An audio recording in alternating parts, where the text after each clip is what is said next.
नमस्कार दोस्तों, आप सभी का स्वागत है पेपर एनालिसिस पॉइंट के ऊपर। और मैं आपके साथ डीके सर। दोस्तों, हम कर रहे थे कलाम की फर्स्ट ग्रेड की टेस्ट शुरू हो चुकी है। जो उस फर्स्ट ग्रेड यानी माइनर टेस्ट 1 का जो सिलेबस था यानी पाठ्यक्रम था, उस पाठ्यक्रम का हम एनालिसिस कर रहे थे यानी विश्लेषण कर रहे थे किसके माध्यम से, एमसीक्यू के माध्यम से। सबसे पहले बात करते हैं दोस्तों, हम क्या कर रहे थे, हम कर रहे थे कलाम फर्स्ट ग्रेड टेस्ट सीरीज की बात करते हैं। कलाम फर्स्ट ग्रेड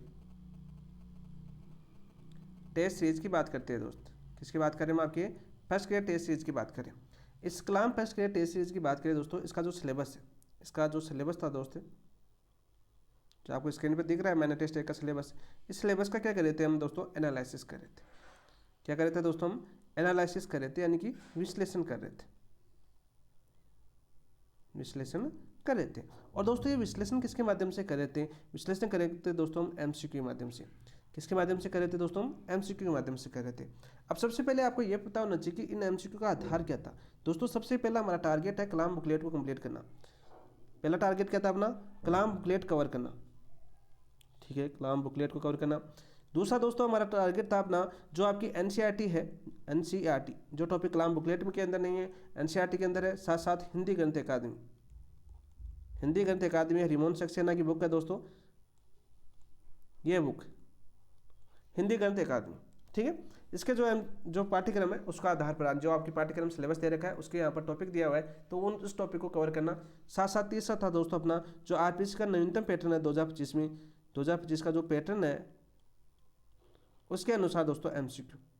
ये अपनी 3 महत्वपूर्ण आधार माने, क्योंकि हमने वर्तमान एग्जाम के आधार पर हमें प्रैक्टिस करनी है, तो वर्तमान एग्जाम के आधार पर ही हम उस प्रकार से एमसीक्यू तैयार करें। जैसा कि आपने ऐप के ऊपर टेस्ट दिया होगा, आपने अभी तक 3-4 क्लासें हो भी चुकी है, यानी लगभग हम बात करें 10% इस टेस्ट का सिलेबस कवर भी कर चुके हैं। तो आपने चीज़ें देखी होगी कि किस प्रकार से हम एमसीक्यू कवर कर रहे हैं, और आपने भी अपना आकलन किया होगा। यदि आकलन नहीं किया दोस्तों तो आज ही अपना ऐप डाउनलोड कीजिए, ऐप के ऊपर जाइए दोस्तों, ऐप के ऊपर पहले टेस्ट दीजिए। टेस्ट देने के बाद दोस्तों आप उसका एनालिसिस कीजिए। टॉपिक वाइज टेस्ट हो रहे इस सिलेबस के अनुसार, इसी सिलेबस के अनुसार जो आपको स्क्रीन पर दिख रहा है कलाम टेस्ट सीरीज। सबसे पहले हम सिलेबस का एनालिसिस करेंगे, फिर जैसे ही आपका 1 फरवरी 2026 को टेस्ट होगा आपका माइनर टेस्ट 1, उसका एनालिसिस करेंगे और उसका बेनिफिट हमने जो 6 दिन किया उसका क्या फायदा हुआ आपका, तो उस टेस्ट के अंदर देखने को मिलेगा। तो ऐप के ऊपर जाइए, विजिट कीजिए, ऐप को एनालिसिस करने के लिए अपना आकलन कीजिए अपने दोस्तों के साथ। काफ़ी दोस्त जुड़ चुके हैं, 300 से 400 दोस्त पहले जुड़ चुके हैं, क्योंकि वो लास्ट टाइम फर्स्ट ग्रेड में हमसे जुड़े हुए थे, तो उन्होंने पहले जुड़ चुके थे, वो सीधे ऐप के ऊपर जुड़ चुके हैं, क्योंकि वो तो उनको तो आकलन करना एक टारगेट था, क्योंकि वो अभी 2025 में फर्स्ट ग्रेड की तैयारी कर रहे थे, फिर उन्होंने बीच में छोड़ी नहीं, सीधे फर्स्ट ग्रेड की तैयारी कर रहे थे, तो उनको जुड़ना था, तो सीधे एमसीक्यू प्रैक्टिस कर रहे हैं वो। बाकी जो दोस्त नहीं जुड़ा है वो जुड़ सकता है, ठीक है, आपकी इच्छा पर डिपेंड है, बाकी ऐसा नहीं है कि आप जुड़ो ही। देखो ऐप के बात करें दोस्तों, डेली आपका टेस्ट होता है, और टेस्ट किस प्रकार से होता है, जैसे दोस्तों आपका एक्युलेव बैच है, लाइब्रेरी बैच की बात कर लेते हैं कलाम का। ठीक है, एक्युलेव बैच में क्या होता है दोस्तों, आपका 3 दिन से टेस्ट होता है, आपका 3 दिन से एक टेस्ट होता है, फिर 3 दिन से एक टेस्ट होता है, फिर जो अपना टेस्ट चल रहा था उसके साथ 7 दिन से एक टेस्ट होता है। लेकिन जब हम लाइब्रेरी बैच में थे तो हमारा कैसे होता था, हमारा रोज़ टेस्ट होता था, हमें रोज़ डेली टास्क दिया जाता था। जैसे मैं अभी देता हूँ आपको, अपने ऐप के ऊपर टास्क दिए जाते हैं रोज़ डेली, ठीक है, उस टेस्ट को हम तैयारी करते थे। डेली शाम को 7 बजे टेस्ट होता था, रात को 8-9 बजे उसका एनालिसिस करते थे। बहुत बेहतरीन थे, क्या कमजोरी रही उन कमजोरी को साथ साथ लिखते थे, फिर दूसरे दिन उसकी तैयारी करते थे और दूसरे दिन का टास्क मिलता था। फिर रोज हमारे टेस्ट होते रहते थे, और फिर 7वें दिन जो आपका टेस्ट, जैसे लाइब्रेरी बैच के स्टूडेंट और बाकी जो अन्य स्टूडेंट हैं पूरे जितने आपके राजस्थान के अंदर जुड़ते हैं, उनके साथ जो अपने टेस्ट से चलती है वो टेस्ट होता था। तो उसके अंदर लाइब्रेरी बैच वाले स्टूडेंट को इतने नंबर क्यों आ रहे थे, क्योंकि वो पहले दिन से लेकर 7-6 दिन तक उन टेस्टों का एनालिसिस कर रहे थे। इतने उन्होंने एमसीक्यू निकाले हैं कि उससे बाहर जाने की संभावना नहीं होती है, ठीक है। तो उसी प्रकार से हम ऐप के ऊपर कर रहे हैं बहुत ही शानदार तरीके से, जैसा हमें अनुभव हुआ उसी अनुभव के आधार पर आपको यहाँ पर प्रोवाइड करा जा रहा है, ताकि आप भी एक बेहतरीन तरीके से अपनी तैयारी कर सकें। तो आपको लक्ष्य निर्धारित करना, लक्ष्य निर्धारित करके आप ऐप पर ज्वाइन कीजिए। ऐप को ज्वाइन करने के बाद आपको पता चलेगा कि हम जो लक्ष्य है, अपना लक्ष्य निर्धारित है तब तो ज्वाइन कीजिएगा, लक्ष्य निर्धारित नहीं है तब ज्वाइन करने का कोई फायदा नहीं है, क्योंकि वहाँ पर क्वेश्चन इस प्रकार से बनेंगे कि आप पहले टेस्ट में देखोगे कि हमारे तो नंबर नहीं आ रहे, डिमोटिवेट हो जाओगे, लेकिन फट के दोगे तो आपको अच्छे से उन चीज़ों का नॉलेज होगा, क्योंकि ये चीज़ें अपने आधार है, वर्तमान पैटर्न है, एक एमसीक्यू प्रैक्टिस कर रहे हैं, तो बहुत ही शानदार तरीके से हमें हर उस कमजोरी को पहचान है जहाँ पर हम कमजोर है। तो उसका पहचान किससे होगी अपनी, जब हम बार बार टेस्ट देंगे, उस टॉपिक को फटेंगे, फटने के बाद टेस्ट देंगे, तभी तो पता चलेगा कि हमारा टेस्ट तैयार है कि नहीं है, हमारा टॉपिक तैयार है कि नहीं है। बाकी यूट्यूब के ऊपर एनालिसिस कर रहे हैं, टॉपिक वाइज अपना एनालिसिस कर रहे हैं, तो ऐप पर जाके एनालिसिस कीजिए, साथ साथ यूट्यूब पर भी देखिए, वीडियो के माध्यम से अपना एनालिसिस कीजिए, किस प्रकार से क्वेश्चन पूछे गए, उनकी प्रकृति पूछिए, उनके आसपास किस प्रकार से क्वेश्चन बन सकते हैं, उनका एनालिसिस हम प्रत्येक एमसीक्यू की व्याख्या के साथ कर रहे हैं, जैसा कि आप सभी को पता है। अब तक बात करते हैं दोस्तों, जैसे भारतीय इतिहास आपके पहले टेस्ट में है, तो 1857 का स्वतंत्रता संग्राम आपका कंप्लीट हो चुका है। 2 टेस्ट हुए थे इसके, कितने टेस्ट हुए थे दोस्तों आपके, 2 टेस्ट में इसको बांटा था, ये कंप्लीट हो चुका है। इसके बाद हम देखो आपका 19वीं और 20वीं शताब्दी के सामाजिक धार्मिक पुनर्जागरण की बात करें तो इसका एक टेस्ट हो चुका है दोस्तों, एक टेस्ट आपका आज ही होगा, एक टेस्ट हो चुका है और सेकंड टेस्ट आपका आज है। ठीक है, अभी ये अपलोड नहीं होगा क्योंकि आज ऐप के अंदर अपडेट आ गया था, इसलिए वो अपलोड नहीं हो सका। इसीलिए आपकी ज्योग्राफी क्लास भी आज इतनी लेट हो रही है, नहीं सुबह 11 बजे आपकी क्लास हो जाती है दोस्तों। तो इसके अंदर दोस्तों कल जैसे आपका 19वीं और 20वीं शताब्दी के अंदर बात करें तो दोस्तों हमने जैसे शुरुआत हुई थी आपकी जो ईसाई मिशनरी आई थी 19वीं शताब्दी के अंदर, वहाँ से 1813 का चार्टर एक्ट आया था, वो हमने पढ़ा बहुत ही शानदार तरीके से। देखो एक बार मैं बता देता हूँ रिवीजन किस प्रकार से हमने किया। फिर दोस्तों ईसाई मिशनरियों को जैसे 1813 का चार्टर एक्ट आया था, 1,00,000 रुपये का रहता, 1,00,000 रुपये का प्रावधान किया गया था और उसमें शिक्षा देने का प्रावधान किया गया था। और ईसाई मिशनरियों को यह भी यानी प्रदान कर दिया गया था शिक्षा देने का, यानी अपने धर्म को फैलाने का, प्रचार देने का अध्ययन कर दिया। फिर राजा राम राय को पढ़ा, फिर हमने ब्रह्म समाज को पढ़ा, फिर ब्रह्म समाज के हमने अलग अलग नेतृत्व करता पढ़े, यानी जैसे राजा राम राय है, फिर वो इंग्लैंड से लगे तो उसका नेतृत्व किसने किया, देवेंद्र नाथ टैगोर, टैगोर के बाद में किसने किया, फिर आपके केशव चंद्र सेन आए थे, केशव चंद्र सेन। फिर आपके ब्रह्म समाज का विभाजन कब हुआ, पहला विभाजन 1865 में हुआ, दूसरा विभाजन पहले आपके दो बड़े, एक जो रविंद्रनाथ टैगोर थे और देवेंद्र नाथ टैगोर सॉरी, और एक आप केशव चंद्र सेन। फिर आपकी 1978 में पुनः विभाजन हुआ, कौन कौन सी पुस्तकें थी, तो सारे जितनी आपके जो एनसीईआरटी में लिखी हुई थी, साथ साथ कलाम बुकलेट के अंदर लिखी हुई थी, वो सारा टेस्ट हमने किया। फिर उसके बाद हमने आर्य समाज पढ़ा, आर्य समाज आया, फिर हमने स्वामी दयानंद सरस्वती पढ़ा, फिर आपके परमहंस जो आपका है विवेकानंद जी वाला वो पढ़ा हमने, वेलूर मठ वगैरह, वो सारे क्वेश्चन हमने किए जो आपके बहुत ही ज़्यादा बेहतरीन तरीके से आपके बार बार एग्जाम पूछे गए थे। अब देखो यहाँ पर से बात करें आज के टेस्ट के अंदर प्रार्थना समाज से हम शुरू करेंगे।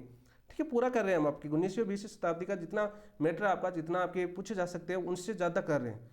ऑथेंटिक बुक से सारे जितने कवर हो सकते थे उतने हम एमसीक्यू के माध्यम से कवर करने का प्रयास करें। साथ साथ नोट्स भी आपको अवेलेबल करवा रहे हैं, 100 नोट्स, ताकि आप रिविजन भी कर सको लास्ट टाइम 100 नोट्स।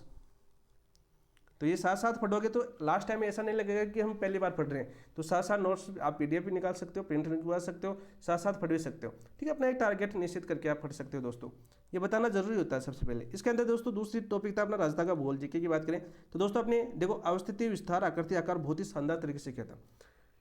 शुरुआत से लेकर जो आपके संभाग वगैरह नए बने थे, निरस्त हुए थे, कौन कौन सी समितियां बनी वो भी हमने करवा दी, क्योंकि इसी के साथ आपको पढ़ाया जाता है सारी चीज़ें, कौन से संभाग, कितने जिले, जो नवीनतम जिले हैं उनके बारे में भी आपको सारे कवर करवाने का प्रयास किया दोस्तों। बहुत ही बेहतरीन तरीके से आपको यहाँ पर अवेलेबल करवा दी, जितने भी नवीनतम डाटा फैक्ट वगैरह थे वो सारे इसी अवस्थिति, विस्तार, आकृति के साथ ही आपको कंप्लीट करवा दिए गए और बहुत ही शानदार अपना टेस्ट होता। और काफ़ी दोस्तों के 98 थे टोटल, 45 से 46 क्वेश्चन थे। और काफ़ी दोस्तों की आपकी बात करें लगभग ज़्यादा तो नहीं, एवरेज मानिए तो 7-8 दोस्त ऐसे हैं जिनके 90+ क्वेश्चन है, बाकी डाउन आ रहे हैं तो उनको सुधार करना है। उनकी जो क्वेश्चन गलती हुई टेस्ट के अंदर, मैंने कल उनका डैशबोर्ड देखा था, तो उनके अंदर आपकी जो गलती हो रही है दोस्त उनको आपको सुधार करना है।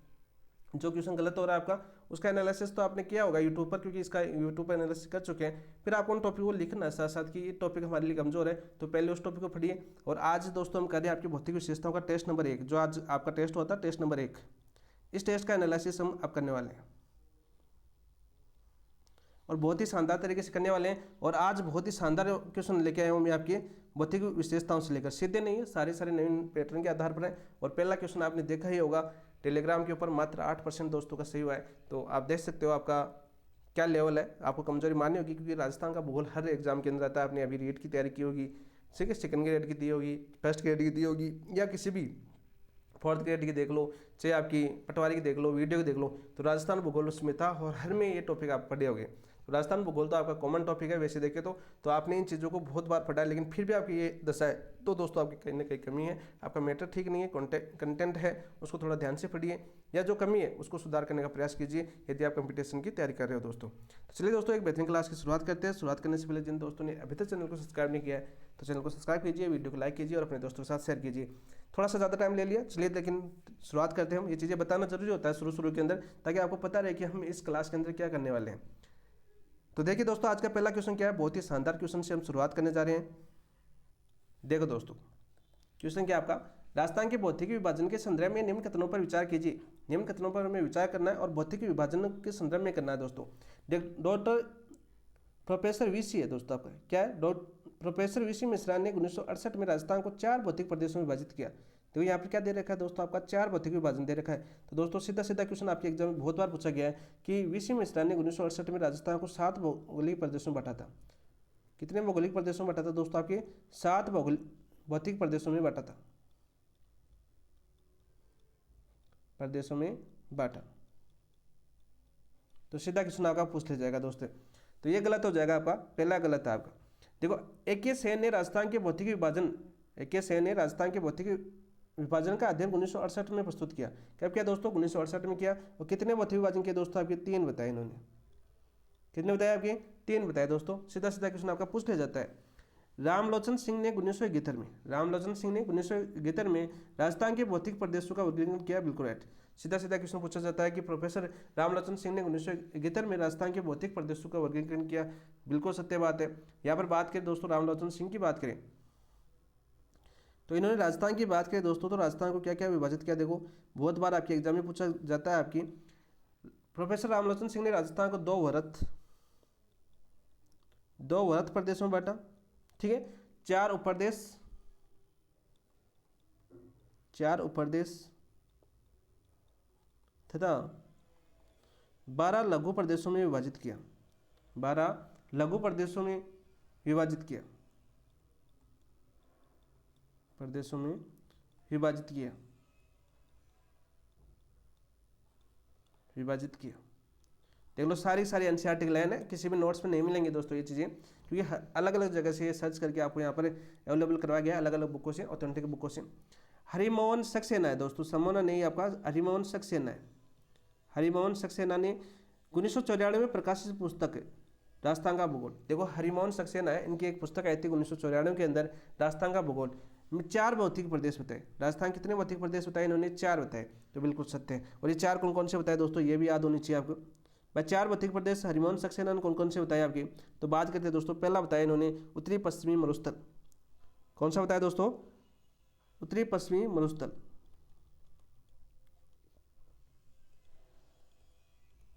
उत्तरी पश्चिमी मरुस्थल। दूसरे विभाजन की बात करें दोस्तों, दूसरा इन्होंने कौन सा बताया? मध्य अरावली, मध्य की अरावली। तीसरा विभाजन हरिमोहन सक्सेना ने बताया दोस्तों आपका, तीसरा विभाजन कौन सा था आपका? पूर्वी मैदानी प्रदेश, पूर्वी मैदानी प्रदेश। और चौथे विभाजन की बात करें दोस्तों, जो हरिमोहन सक्सेना ने बताया था, वो था आपका दक्षिणी पूर्वी पठारी प्रदेश, दक्षिणी पूर्वी पठारी प्रदेश। तो दोस्तों ये थे आपके हरिमोहन सक्सेना। तो यहाँ पर हमें क्या पूछा था? 4 भौतिक प्रदेशों में बताया, बिल्कुल राइट है। अब देखो, हमें पूछा है कि उपयुक्त विकल्प का चयन कीजिए। उपयुक्त विकल्प का हमें चयन करना है। क्या पूछा? केवल असत्य, केवल एक असत्य है, केवल 1 और 4 असत्य, इस चीज को भी देखना। केवल 2 और 3 असत्य हैं, या 1 2 3 4 सभी असत्य हैं। दोस्तों, असत्य कौन सा था? केवल 1 था आपका। तो राइट आंसर हो जाएगा ऑप्शन नंबर 1। क्या हो जाएगा आपका? ऑप्शन नंबर 1 आपका राइट आंसर हो जाएगा।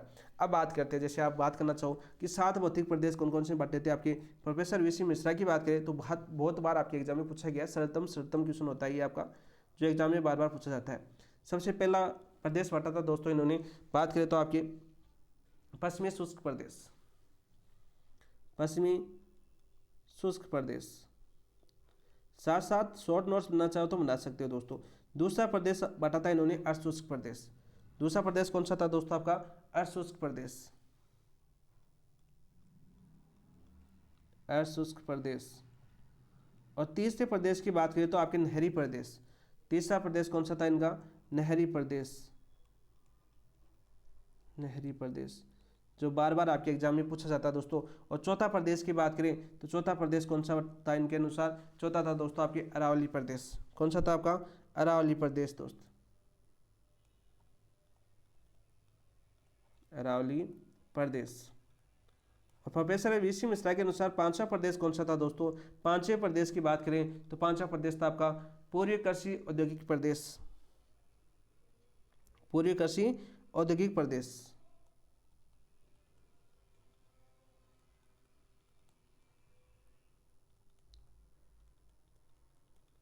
औद्योगिक प्रदेश।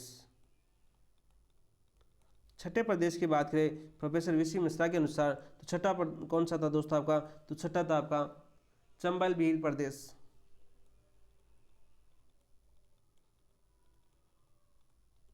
चंबल भील प्रदेश, बहुत बार पूछा गया है। और लास्ट और अंतिम की बात करें दोस्तों तो ये आपका कौन सा था? 7वां की बात करें तो सातवां भौतिक प्रदेश कौन सा था आपका?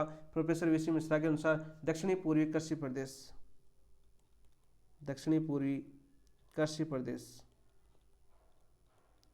ये लीजिए दोस्तों, पूरे हम चारों ऑप्शनों का बहुत ही ज्यादा शानदार तरीके से एनालाइज कर चुके हैं। क्या क्या चीजें बताई गई थी वो सारी चीजें हमने यहाँ पर पढ़ी है दोस्तों।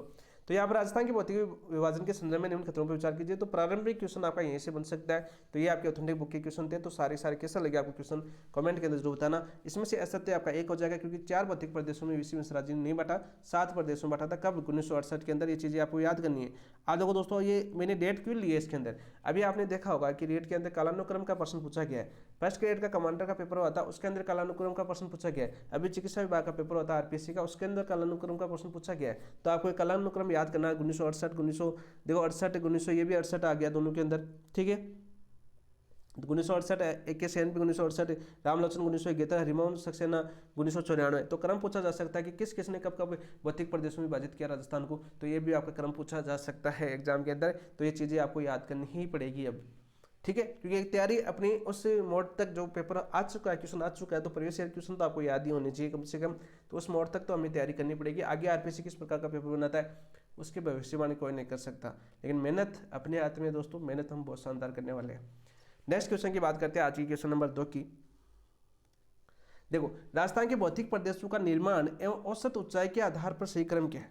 भाई, निर्माण और औसत ऊंचाई के आधार पर सही क्रम क्या है दोस्तों? अब ये आपको पता होना चाहिए कि निर्माण के आधार पर। तो सबसे पहले दे रखा दोस्तों अरावली, ऑप्शन 1 की बात करें। दूसरे में दे रखा है आपका दक्षिणी पूर्वी पठारी प्रदेश। तीसरे में फिर से अरावली दे रखा है, और चौथे में आपका दक्षिणी पूर्वी पठारी प्रदेश दे रखा है। ऑप्शनों को थोड़ा सा ध्यान से पढ़िए। तो हम सबको पता है कि सबसे पहले यानी राजस्थान का सबसे प्राचीनतम भौतिक प्रदेश कौन सा आपका? तो अरावली दोस्तों। राजस्थान का सबसे प्राचीनतम भौतिक प्रदेश, राजस्थान का सबसे प्राचीनतम भौतिक प्रदेश, भौतिक प्रदेश। अभी सारे पढ़ेंगे, सिंगल सिंगल भी पढ़ेंगे, लेकिन क्वेश्चन आ गया तो जैसे ऑथेंटिक बुक में आपके एनसीईआरटी के अंदर सीधी लाइनें लिखी हुई होती है, ठीक है, उसमें ऐसा क्रम नहीं है कि पहले वो पढ़ो। तो जैसा कि आपकी एनसीईआरटी वगैरह आपकी हिंदी ग्रंथ अकादमी में लिखी हुई लाइनें, उसी प्रकार से आपको क्वेश्चन देखने को मिलेंगे। तो राजस्थान का सबसे प्राचीनतम भौतिक प्रदेश कौन सा आपका? अरावली। ये चीजें हम बहुत बार पढ़ चुके हैं। अपना शुरुआती में ऐसे क्वेश्चन पूछा जाता है कि भारत की भी सबसे प्राचीन श्रृंखला कौन सी आपकी? अरावली है। तो राजस्थान के भी सबसे प्राचीन भौतिक प्रदेश कौन सा आपका? अरावली है, बिल्कुल राइट। और सर्वाधिक ऊंचा भौतिक प्रदेश भी कौन सा? ये है। क्योंकि देखो, हमें देखो भौतिक प्रदेशों के निर्माण और औसत ऊंचाई के आधार पर क्रम पूछा है। निर्माण और औसत ऊंचाई के आधार पर क्रम पूछा है। तो दोस्तों आपके राजस्थान का सर्वाधिक ऊंचा भाग भी कौन सा? अरावली भी है। सर्वाधिक ऊंचा भौतिक प्रदेश, ऊंचा प्रदेश भी कौन सा आपका दोस्तों? अरावली है। ये चीज आपको याद होगी नहीं कि पहला ऑप्शन क्या आएगा आपका? अरावली आएगा। तो दोस्तों आपका दूसरा ऑप्शन कैंसिल हो जाएगा और चौथा ऑप्शन आपका कैंसिल हो जाएगा, क्योंकि ऐसे क्वेश्चन में आपको ऑप्शन साथ साथ काटने हैं। तो ये चीजें भी आपको याद होनी चाहिए। आप देखो दोस्तों, दूसरा ऑप्शन क्या दे रखा है हमें? दूसरा ऑप्शन दे रखा है दक्षिणी पूर्वी पठारी प्रदेश। इसके अंदर दे रखा है दोस्तों, जिसे अलग पेन से दिखाना चाहूँ मैं, दक्षिणी पूर्वी पठारी प्रदेश दे रखा है। क्या दे रखा है आपका? दक्षिणी पूर्वी पठारी प्रदेश। और आपके तीसरा ऑप्शन में क्या दे रखा है दोस्तों? पूरी मैदान दे रखा है। क्या दे रखा है दोस्तों? आपका पूरी मैदान दे रखा है। तो इसके बाद में क्या आएगा दोस्तों? दूसरे नंबर पर पूरी मैदान आएगा या दक्षिणी पूर्वी पठार आएगा? तो हम जानते हैं जैसे अरावली और आपका दक्षिणी पूर्वी पठार विश्व के संदर्भ में बात करें, विश्व के संदर्भ में बात करें तो किसका भाग है दोस्तों? गोंडवाना लैंड का भाग है। किसका भाग है? गोंडवाना लैंड का भाग है। और आपका पूरी मैदान और आपका मरुस्थलीय प्रदेश वो किसका भाग है दोस्तों? तैंतीस सागर के अवशेष है। तो आपका दूसरे भाग पर और औसत ऊंचाई के आधार पर बात करें तो कौन आएगा आपका? दक्षिणी पूर्वी पठारी प्रदेश दूसरे नंबर पर आ जाएगा। फिर तीसरे नंबर पर आपका पूरी मैदान आ जाएगा, और चौथे नंबर पर आपका उत्तरी पश्चिमी मरुस्थलीय प्रदेश आ जाएगा। तो राइट आंसर हो जाएगा आपका ऑप्शन नंबर 1। अब देखो लास्ट मरुस्थलीय प्रदेश कैसे है दोस्तों? लास्ट मरुस्थलीय प्रदेश कैसे है? इस मरुस्थलीय प्रदेश की बात करते हैं तो सबसे कम ऊंचाई, सबसे कम ऊंचाई किसकी? मरुस्थल की है ना। सबसे कम ऊंचाई किसके दोस्त? आपकी पश्चिमी मरुस्थलीय प्रदेश की। बहुत बार आपका क्वेश्चन पूछा जाता है। और राजस्थान का सबसे नवीनतम भौतिक प्रदेश, राजस्थान का सबसे नवीनतम भौतिक प्रदेश, भौतिक प्रदेश कौन सा दोस्तों? आपका मरुस्थलीय प्रदेश, यानी जो 33 सागर का अवशेष है सबसे नवीनतम प्रदेश है कौन सा आपका? उत्तरी पश्चिमी मरुस्थलीय प्रदेश। बहुत बार ये क्वेश्चन पूछा गया, दोनों लाइन याद करना। देखो सबसे प्राचीन कौन है आपका? अरावली, और सबसे नवीनतम कौन है आपका? मरुस्थलीय प्रदेश है। ठीक है, तो ऑप्शन नंबर 1 आपका राइट आंसर हो जाएगा। ऑप्शन नंबर 1 आपका राइट आंसर हो जाएगा दोस्तों। नेक्स्ट क्वेश्चन की बात करते हैं दोस्तों। नेक्स्ट क्वेश्चन क्या है? देखो राजस्थान के मरुस्थलीय प्रदेश के संदर्भ में निम्न कथनों पर विचार कीजिए। बहुत ही अच्छा क्वेश्चन है। मरुस्थलीय प्रदेश के संदर्भ में निम्न कथनों पर विचार करना है, इंपॉर्टेंट क्वेश्चन है। देखो साथ साथ कवर करते रहिए। ये प्रदेश तैतीस सागर के स्थान पर विकसित हुआ। तो हम सभी जानते हैं विश्व के संदर्भ में, हमने पढ़ा है, बहुत जगह पढ़ा है कि विश्व के संदर्भ में यह प्रदेश 33 सागर के स्थान पर विकसित हुआ है। बिल्कुल राइट, बिल्कुल सत्य बात है दोस्त, बिल्कुल सत्य बात है। इस प्रदेश की जलवायु शुष्क से अशुष्क है। बिल्कुल राइट, इस प्रदेश की जलवायु जैसे शुष्क भी है, अशुष्क, दो भागों में बांटा गया है इसको। तो दोनों क्वेश्चन आपको यहाँ पर कवर कर रहे हैं। बहुत ही अच्छा क्वेश्चन है, बहुत सोच समझ के बनाया गया दोस्तों। इस प्रदेश की जलवायु शुष्क है और अशुष्क है। बिल्कुल राइट, बिल्कुल सत्य बात है। इस प्रदेश को में एल्पी सोल्स मृदा का विस्तार पाया जाता है। जैसे आपके टॉपिक में मृदा भी है तो साथ साथ देखो इस प्रदेश में एल्पी सोल्स मृदा पाई जाती है दोस्तों। एल्पी सोल्स मृदा इस प्रदेश में नहीं पाई जाती है, ठीक है। इस प्रदेश में एल्पी सोल्स मृदा नहीं पाई जाती है, रेतीली मृदा पाई जाती है। वैसे देखें तो कौन सी पाई जाती है आपकी, रेतीली मृदा। सीधा क्वेश्चन पूछ लिया जाता है, कौन सी मृदा पाई जाती है, रेतीली मृदा पाई जाती है। एडोसोल और एंटीसोल्स, यदि अमेरिकी वैज्ञानिक बात करें, एरिडोसोल,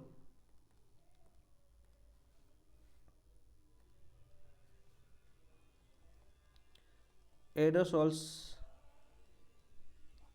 एवं एंटीसोल्स,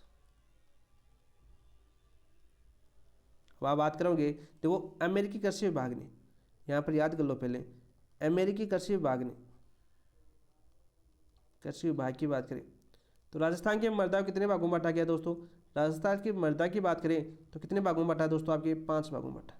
कितने भागों में बांटा है दोस्तों, आपके 5 भागों में बांटा है। 5 सही लिख देता हूँ ताकि कोई नोट्स बनाना चाहे साथ साथ तो बना सकता है। कितने भागों में बांटा है दोस्तों, आपके 5 भागों के अंदर बांटा है। और जिसके अंदर दोस्तों आपके मरुस्थलीय प्रदेश में कौन सी पाई जाती है, एडोसोल्स और एंटीसोल्स। और सबसे ज़्यादा कौन सी पाई जाती है आपके राजस्थान के अंदर, एडोसोल्स पाई जाती है। और हम आपकी राजस्थान कृषि विभाग जो 14 मृदाओं के अंदर बताया गया है, तो मरुस्थलीय प्रदेश में कौन सी मृदा बताता है दोस्तों, आपकी रेतीली मृदा बताता है। तो ये आपका गलत हो जाएगा। उपयुक्त विकल्प का चयन कीजिए। उपयुक्त विकल्प का हमें चयन करना है तो केवल 1 और 2 सही है, केवल 2 और 3 सही है, केवल 1 3 सही है, 1 2 3 सभी सही है। सभी सही नहीं है दोस्तों, आपका तीसरा गलत है। तो ये भी गलत हो जाएगा, ये भी गलत हो जाएगा। तो यदि आपको ये पता था तीसरा गलत है तो आपके 3 ऑप्शन कट रहे हैं, तो बच्चा कौन सा आपका, पहला। तो ऑप्शन काटना भी आपको आना चाहिए दोस्तों। तो ऑप्शन नंबर 1 आपका राइट आंसर। अब दोस्तों देखो सबसे पहले आपका मरुस्थलीय प्रदेश आया, तो इसके बारे में जानते हैं दोस्तों। किसके बारे में जानते हैं हम, आपके मरुस्थलीय प्रदेश के बारे में। नोट लगा लेना यहाँ पर और इसको कवर करते हैं। मरुस्थलीय प्रदेश, मरुस्थलीय प्रदेश की बात करते हैं दोस्तों। यहाँ पर देखो क्या क्या चीज़ें हमें याद करनी है। सबसे पहले हमें पता होना चाहिए इस मरुस्थलीय प्रदेश का निर्माण काल कौन सा है। निर्माण काल की बात करें दोस्तों आपकी, तो इसका निर्माण काल है दोस्तों आपका प्लीस्टोसीन काल। कौन सा दोस्तों आपका, प्लीस्टोसीन काल, प्लीस्टोसीन काल।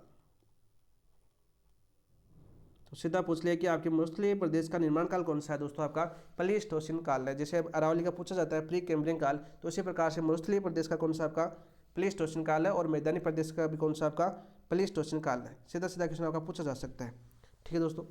ये तो निर्माण काल हो गया। अब बात करें दोस्तों, दूसरा क्वेश्चन बनता है यहाँ पर निर्माण, पर निर्माण कैसे हुआ मरुस्थलीय प्रदेश का।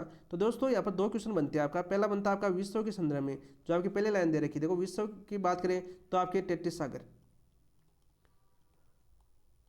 किसके स्थान पर बना है, 33 सागर पर। और दोस्तों यदि भारत की बात करें, भारत के संदर्भ में बात करें तो किसका मैदान है दोस्तों, आपके उत्तरी गंगा का मैदान। किसका भाग है दोस्तों आपका, या उत्तर पूर्व का मैदान भारत का, या आपके उत्तरी गंगा का मैदान भी बोल सकते हैं, या उत्तर भारत का विशाल मैदान भी बोला जा सकता है। तो हम बात करते हैं गंगा के मैदान, उत्तर भारत के उत्तर पूर्व का मैदान भी बोल सकते, या उत्तर के विशाल मैदान, उत्तर के विशाल मैदान लिख देता हूँ ताकि आपको समझ में आ जाए।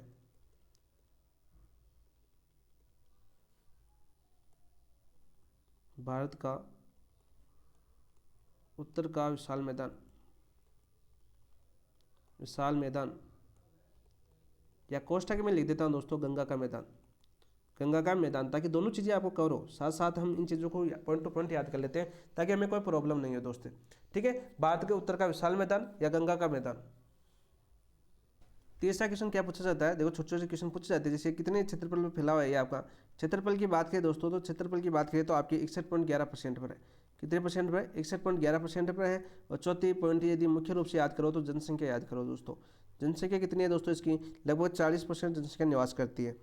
कितने 40 जनसंख्या निवास करती है। और जिलों की बात करें दोस्तों, 5 टॉपिक आपको याद करने हैं। जिले यानी मरुस्थलीय प्रदेश में कुल जिले कितने दोस्तों आपके 16 है। अब याद कर लेते हैं 16। अब देखो किसी ने ऑल डे ज्योग्राफी पढ़ी होगी तो दोस्तों आपकी बात करें 12 तो आपके पहले थे और प्लस 4 का लेना, और ये 4 क्या आपके न्यू है, प्लस 4 के आपके 4 नए जिले आपके बन चुके हैं जो आपके मरुस्थलीय प्रदेश के अंदर है दोस्तों। तो हर चीज़ को पॉइंट टू पॉइंट हम अपडेट के साथ भी कवर करते हैं साथ साथ, ताकि आपका रिवीजन बहुत बेहतरीन हो सके दोस्तों। जब आप रिवीजन करोगे लास्ट टाइम दोबारा, तो बार बार ऐसा नहीं कि मैराथन का इंतजार करो, जैसे वीडियो खोलो पूरा रिवीजन आपका एक साथ मिल जाए। मृदा की बात करें दोस्तों, 5 छठा टॉपिक, तो मृदा हम देखो बात कर चुके हैं आपके। मृदा की बात करें तो लिख देता हूँ मैं, रेतीली मृदा, राजस्थान के संदर्भ में रेतीली मृदा। और अमेरिकी कृषि विभाग की बात करें तो आपके एडोसोल्स और एंटीसोल्स दोनों आपके पश्चिमी मरुस्थलीय प्रदेश के अंदर ही पाई जाती है दोस्तों। इसके अलावा दोस्तों आपके वनस्पति की बात करें, यहाँ पर वनस्पति कौन सी पाई जाती है दोस्तों, वनस्पति पाई जाती है यहाँ पर कंटीली। कौन सी पाई जाती है दोस्तों आपकी कंठली पाई जाती है। 7वां टॉपिक देखो ये याद होना चाहिए आपको। और 8वां बात करें तो आपकी खनिज याद कर सकते हो, यदि खनिज संसाधन भी आपके टॉपिक है तो खनिज याद कर लेते हैं दोस्तों। खनिजों के अंदर आपके अधात्विक एवं ऊर्जा खनिज यहाँ पर सर्वाधिक है, अधात्विक व ऊर्जा खनिज। जो पश्चिमी रेतीला प्रदेश है या मरुस्थलीय प्रदेश है, इसमें सर्वाधिक कौन से खनिज पाए जाते हैं दोस्तों आपके अधात्विक ऊर्जा खनिज सर्वाधिक पाए जाते हैं। तो बहुत ही शानदार तरीके से आपको पश्चिमी रेतीला प्रदेश तैयार हो गया होगा दोस्तों, वापस पढ़ने की आपको आवश्यकता नहीं होनी चाहिए यहाँ पर। तो ऑप्शन नंबर 1 आपका राइट आंसर हो जाएगा। क्या हो जाएगा दोस्तों आपका ऑप्शन नंबर 1 आपका राइट आंसर हो जाएगा। नेक्स्ट क्वेश्चन की बात करते हैं, बहुत क्वेश्चन करने हैं अभी। निम्नलिखित में से कौन सा युग्म सही सम्मिलित नहीं है, कौन सा युग्म कौन सा सही सम्मिलित नहीं है दोस्तों। देखो मध्यवर्ती अरावली प्रदेश गोंडवाना लैंड से बना है आपका, मध्यवर्ती अरावली प्रदेश है कहाँ से बना आपका, गोंडवाना लैंड से बना है दोस्तों। सही है क्या, बिल्कुल सही है। अरावली प्रदेश आपका गोंडवाना लैंड का ही भाग है। विश्व के संदर्भ में, विश्व के संदर्भ में, ठीक है। अब आपको पूछ ले कि अरावली प्रदेश भारत के संदर्भ में, भारत के संदर्भ में, भारत के संदर्भ में बात करें तो आपकी प्रायद्वीपीय पठार का भाग है, प्रायद्वीपीय पठार का भाग, पठार का भाग।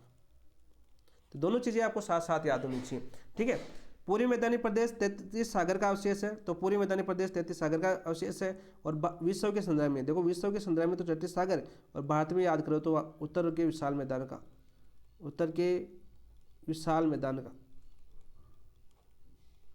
विशाल मैदान का भाग है। तो ये चीज़ें आपको साथ साथ याद होनी चाहिए, बिल्कुल राइट। दक्षिणी पूर्वी पठारी प्रदेश की बात करें तो गोंडवाना लैंड का भाग है, बिल्कुल राइट। विश्व के संदर्भ में, किसके संदर्भ में दोस्तों, विश्व के संदर्भ में। और भारत के संदर्भ में बात करें दोस्तों आपके दक्षिणी पूर्वी पठारी प्रदेश भी किसका भाग है दोस्तों, आपका प्रायद्वीपीय पठार का भाग है। देखो इन चीज़ों को याद करना। मरुस्थलीय प्रदेश आपका गोंडवाना लैंड का भाग नहीं है दोस्तों, किसका भाग नहीं है, गोंडवाना लैंड का भाग नहीं है। मरुस्थलीय प्रदेश देखो दोबारा रिविजन कर लीजिए। विश्व की बात करें तो आपका 33 सागर, विश्व की बात करें तो किसका अवशेष है दोस्तों, आपके 33 सागर का अवशेष है। और दोस्तों भारत की बात करें तो किसका भाग है दोस्तों, उत्तर के विशाल मैदान का भाग है, उत्तर के विशाल मैदान का भाग है, विशाल मैदान का भाग है। सीधा क्वेश्चन आपका पूछ लिया जाएगा, कहीं से भी कैसा भी क्वेश्चन पूछे, एक भी कमी हम नहीं छोड़ेंगे दोस्तों। तो राइट आंसर क्या हो जाएगा, हमें पूछा है कि सम्मिलित नहीं है, तो ऑप्शन नंबर 4 आपका राइट आंसर क्या हो जाएगा, आपका ऑप्शन नंबर 4 आपका राइट आंसर हो जाएगा। नेक्स्ट क्वेश्चन की बात करते हैं दोस्तों। नेक्स्ट क्वेश्चन क्या है आपका, राजस्थान के भौतिक प्रदेशों को औसत वार्षिक वर्षा के बढ़ते क्रम में व्यवस्थित कीजिए। औसत वार्षिक वर्षा, बहुत ही अच्छा क्वेश्चन है, बहुत ही अच्छा क्वेश्चन है, बहुत ही। औसत वार्षिक वर्षा के बढ़ते क्रम में व्यवस्थित कीजिए। आप देखो एक भौतिक प्रदेश से आपका जलवायु भी आ रहा है, मृदा भी आ रहा है, लेकिन है भाग भौतिक प्रदेश का, सबसे ज्यादा इंपॉर्टेंट भौतिक प्रदेश तो है राजस्थान का। तो यहाँ पर देखो सबसे पहले दे रखा दोस्तों मरुस्थलीय प्रदेश। अब मरुस्थलीय प्रदेश में औसत वर्षा कितनी होती है दोस्तों, आपका 20 से 50 सेमी। कितनी होती है आपकी, 20 से 50 सेमी सम वर्षा होती है दोस्तों। तो आपके मरुस्थलीय प्रदेश में औसत वर्षा कितनी होती है दोस्तों, आपके 20 से 50 सेंटीमीटर होती है, ठीक है। हमें देखो वार्षिक वर्षा के बढ़ते क्रम में बताना है। फिर दोस्तों आपके मध्यवर्ती, यहाँ से 2 क्वेश्चन बनेंगे, यहाँ से 2 क्वेश्चन बनेंगे। देखो कैसे बनेंगे क्वेश्चन, किस प्रकार से पूछते हैं। मध्यवर्ती अरावली की बात करें दोस्तों, अरावली में कितनी वर्षा होती है दोस्तों, आपकी 50 से 90 सेमी। कितनी होती है आपकी, 50 से 90 सेमी। पूर्वी मैदानी प्रदेश की बात करें दोस्तों, पूर्वी मैदानी प्रदेश में कितनी वर्षा होती है आपकी, औसत वर्षा की बात करें तो 50 से 80 सेमी, 50 से 80 सेमी मुख्य रूप से। और दक्षिण पूर्वी पठारी प्रदेश की बात करें दोस्तों, दक्षिण पूर्वी पठारी प्रदेश में कितनी होती है दोस्तों, 80 से 120 सेमी, 80 से 120 सेमी।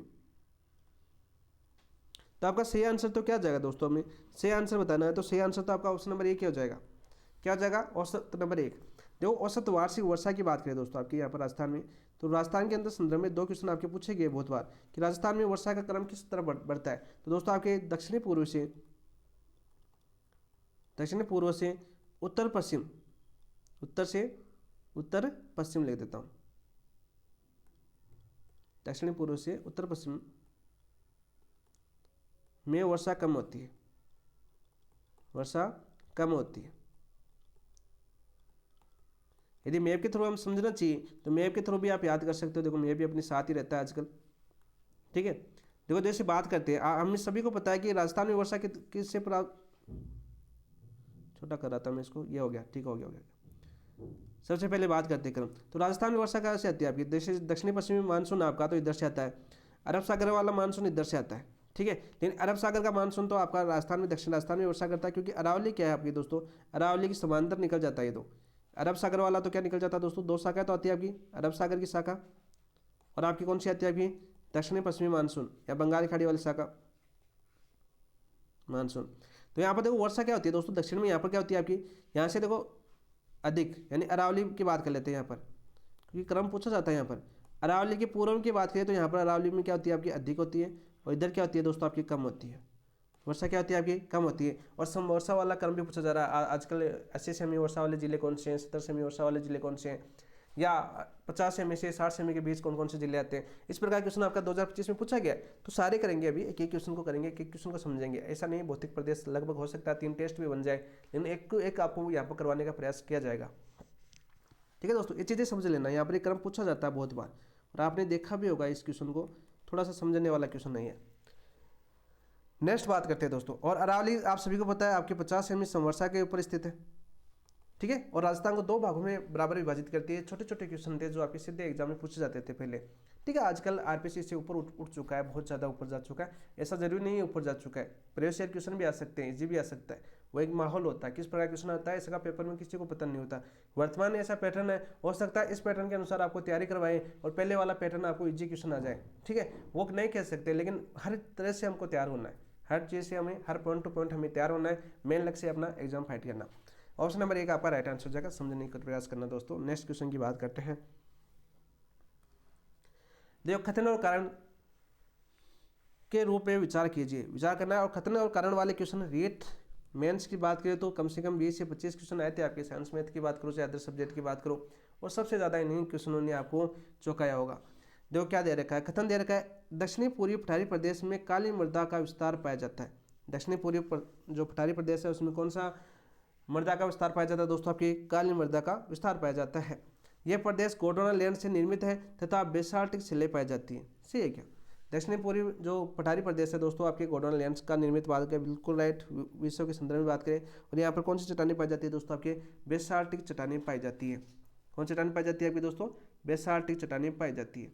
तो बिल्कुल राइट है, बिल्कुल सत्य कथन है। तो राइट आंसर क्या जगह, सही विकल्प की बात करें तो ए और आर दोनों सत्य है, और आर ए की सही व्याख्या करता है। तो ऑप्शन नंबर 1 आपका राइट आंसर हो जाएगा, ऑप्शन नंबर 1 आपका राइट आंसर हो जाएगा।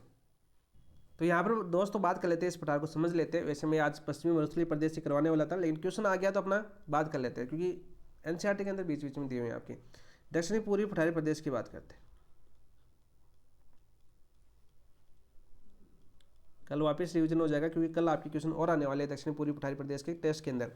दोस्तों बात करते हैं आपके दक्षिणी पूर्वी पठारी प्रदेश। सबसे पहले हमें क्या देखा था, सबसे पहले हमने देखा था निर्माण काल।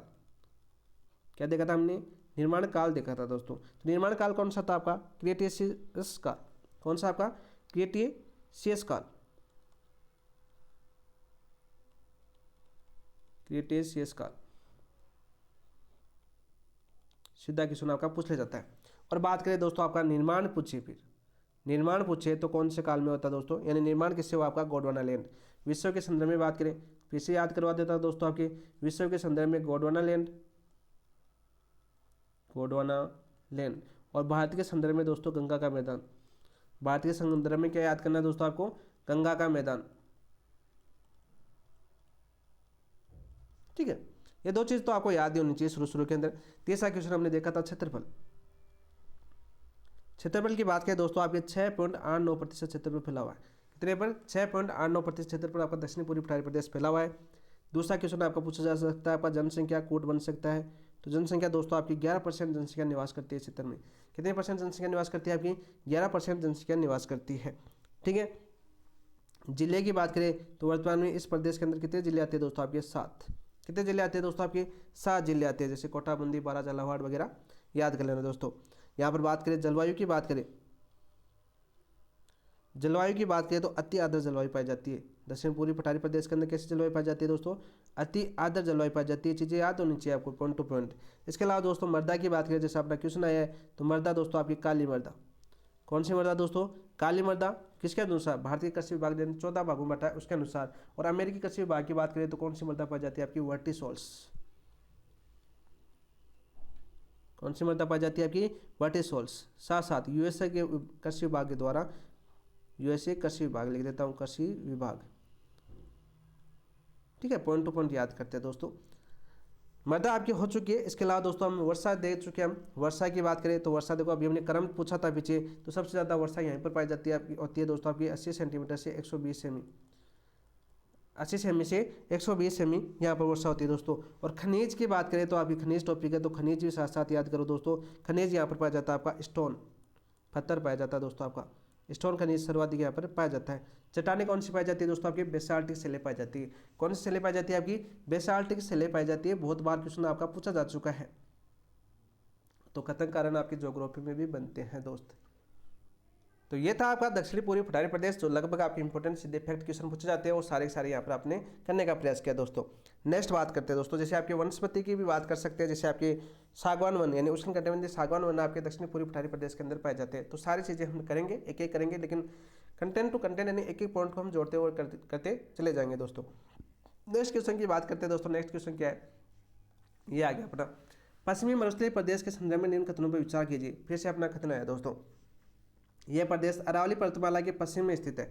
आप देखो, आपको मैप याद होना चाहिए सबसे पहले। ये अपना मैप है दोस्त। क्या अपना मैप है? अपना राजपूताना। यहाँ से अपनी अरावली आती है दोस्तों, ये अपनी अरावली होगी। ठीक है, अपनी अरावली होगी, अरावली। ठीक है, अब देखो हमें क्या पूछा है? हमें पूछा है कि ये प्रदेश अरावली पर्वतमाला के पश्चिम में विस्तृत है। तो इधर तो कौन सा हो गया दोस्तों आपका? पूर्व है। ठीक है, और इधर कौन सा हो गया दोस्तों आपका? पश्चिम। तो ये प्रदेश कौन सा है दोस्तों आपका? ये प्रदेश ही तो आपका पश्चिमी रेतीला प्रदेश या मरुस्थलीय प्रदेश, ये प्रदेश ही ना आपका। तो देखो दोस्तों, आपका बिल्कुल पहला सही दोस्तों। इस प्रदेश का निर्माण चतुर्थ महाकल्प के प्लाईस्टोसिन काल में हुआ। बिल्कुल राइट। अभी हमने पीछे देखा है कि पश्चिमी मरुस्थलीय प्रदेश का नाम कौन से काल में होता है आपका? प्लीस्टोसिन काल में होता है। कौन से काल में होता है आपका? प्लीस्टोसिन काल भी आ सकता है आपका, प्लाईस्टोसिन काल भी आ सकता है, या आपका क्या आ सकता है दोस्तों? प्लीस्टोसिन काल। कौन सा महाकल्प था दोस्तों आपके? चतुर्थ महाकल्प। देखो एक एक हिंदी ग्रंथ अकादमी की एक लाइन में आपको यहाँ पर कवर करवाने का प्रयास कर रहा हूँ। क्या था आपका? चतुर्थ महाकल्प के प्लीस्टोसिन काल के अंदर पश्चिमी मरुस्थलीय प्रदेश का निर्माण होता है दोस्तों, यानी बिल्कुल राइट है, बिल्कुल सत्य हो जाएगा। दूसरा भी आपका बिल्कुल सत्य बात है। इसे थार का मरुस्थल कहा जाता है, इसे थार का मरुस्थल कहा जाता है। और थार का मरुस्थल बात की राजस्थान के अंदर फैला हुआ है। थार का मरुस्थल जो आपका सर्वाधिक जैविक मरुस्थल है, तथा इसे टेट्रिस सागर का अवशेष माना गया है। बिल्कुल राइट। विश्व के संदर्भ में टेट्रिस सागर और भारत के संदर्भ में गंगा का मैदान का भाग माना गया है। भारत के संदर्भ में किसका भाग माना गया? आपके गंगा का मैदान का। एक क्वेश्चन हम पीछे कर चुके हैं, तो बिल्कुल राइट है। यह प्रदेश राजस्थान के कुल भौगोलिक क्षेत्रफल का 61% लगभग, देखो लगभग दे रखा है यहाँ पर, तो यहाँ पर देखो लगभग कितना है दोस्तों आपका? 61.11% है। तो बिल्कुल सही बात है। विस्तृतता राज्य की लगभग 40% जनसंख्या निवास कहाँ पर करती है? इसी प्रदेश के अंदर करती है। तो बिल्कुल सत्य बात, बिल्कुल सत्य बात है। तो उपयुक्त विकल्प का चयन कीजिए। उपयुक्त विकल्प का हमें चयन करना था वर्तमान पैटर्न के आधार पर। तो दोस्तों आपके चारों आपके हो जाएंगे। तो पहला दूसरा तीसरा सही नहीं दोस्तों, पहला तीसरा चौथा सही नहीं, पहला दूसरा चौथा सही नहीं आपका, पहला दूसरा तीसरा चौथा सभी सही है। तो ऑप्शन नंबर 4 आपका राइट आंसर क्या हो जाएगा दोस्तों? आपका ऑप्शन नंबर 4 आपका राइट आंसर हो जाएगा। सीधा सीधा क्वेश्चन आपका पूछा जाता है, सीधा क्वेश्चन आपका पूछा जाता है। देखो यहाँ पर पश्चिमी रेतीले प्रदेश की बात कर लेते हैं। ठीक है, पश्चिमी रेतीले प्रदेश को जैसे सीधा क्वेश्चन पूछे कि कितने भागों में बांटा गया है? तो 2 भागों में, 2 भागों में बांटा गया। यहाँ पर याद कर लेते हैं। कौन से? देखो एक समवर्षा देखो पश्चिमी रेतीले प्रदेश की पश्चिमी सीमा कौन सी है आपकी? पश्चिमी सीमा आपकी 10 सेमी समवर्षा रेखा। और इस पश्चिमी रेतीले प्रदेश को 2 भागों में कौन सी समवर्षा रेखा बांटती है दोस्तों? आपकी 25 सेमी। कौन सी बांटती है दोस्तों? आपकी 25 सेमी समवर्षा का 2 बार बांटती है। और यहाँ पर देखो ये हो जाएगी अरावली कौन सी? 50 सेमी, तो पूरी सीमा। और यहाँ पर एक क्वेश्चन और पूछा जाता है, पश्चिमी रेतीले प्रदेश की पूरी सीमा कौन सी आपकी? 40 सेमी समवर्षा का भी बताई जाती है। एग्जाम में 40 सेमी समवर्षा रेखा भी आती है दोस्तों, 40 सेमी समवर्षा रेखा आती है। ये प्रदेश की बात करेंगे, कौन सा प्रदेश आपका शुष्क प्रदेश, 25 सेमी और 10 सेमी के बीच का जो प्रदेश है शुष्क प्रदेश कहलाता है। और ये आपका 25 सेमी और 40 सेमी या 25 सेमी या 50 सेमी के बीच में कौन सा प्रदेश कहलाता है दोस्तों, आपका अर्ध शुष्क प्रदेश। कौन सा प्रदेश कहलाता है दोस्तों, आपका अर्ध शुष्क प्रदेश कहलाता है। बहुत बार आपका पूछा गया है। वैसे बात करें शुष्क प्रदेश को 2 भागों में बांटा गया, आपका बालुका स्तूप मुक्त और बालुका स्तूप युक्त। अर्ध शुष्क प्रदेश को कितने भागों में बांटा गया दोस्तों, आपके 4 भागों के अंदर बांटा गया। आगे सभी करेंगे हमें, तो थोड़ा सा बेसिक हम तैयार कर लेते हैं। तो ऑप्शन नंबर 4 आपका राइट आंसर हो जाएगा। नेक्स्ट क्वेश्चन की बात करते हैं दोस्तों। पश्चिमी मरुस्थलीय प्रदेश के संदर्भ में निम्न कथनों पर विचार कीजिए। पश्चिमी मरुस्थलीय प्रदेश के निम्न कथनों पर विचार करना। इस प्रदेश की प्रमुख नदी चंबल है दोस्तों, क्या सही है? इस प्रदेश की प्रमुख नदी चंबल है? नहीं दोस्त, इस प्रदेश की प्रमुख नदी आपकी लूनी है दोस्त। कौन सी आपकी? लूनी नदी। प्रमुख नदी कौन सी आपकी? लूनी नदी है, तो पहला आपका गलत हो जाएगा। इस प्रदेश में रेतीली अथवा बालू मृदा का विस्तार पाया जाता है। रेतीली अथवा बालू मृदा का विस्तार पाया जाता है, बिल्कुल राइट। पश्चिमी रेतीली प्रदेश में रेतीली और बालू मृदा हमने देखा है पीछे, तो बहुत ही अच्छी लाइन है, तो बिल्कुल सत्य। एनसीईआरटी की लाइन है दोस्तों, सारी सीधी सीधी। यहाँ जीरोफाइट या मरुदभिद या एवं कांटेदार वनस्पति पाई जाती है। और बहुत बार ये क्वेश्चन पूछा गया मरुदभिद वाला, कि राजस्थान में मरुदभिद वनस्पति कहाँ पर पाई जाती है, तो पश्चिमी रेतीले प्रदेश में। मोस्ट इंपॉर्टेंट क्वेश्चन, आपने बहुत बार ये क्वेश्चन आपके एग्जाम के अंदर देखा होगा। मरुदभिद की बात करें तो कांटेदार वनस्पति कहाँ पर पाई जाती है? जीरोफाइट, पश्चिमी मरुस्थलीय प्रदेश के अंदर। तो बिल्कुल सत्य बात है दोस्तों, ये भी आपकी क्या हो जाएगा, आपका बिल्कुल सत्य हो जाएगा।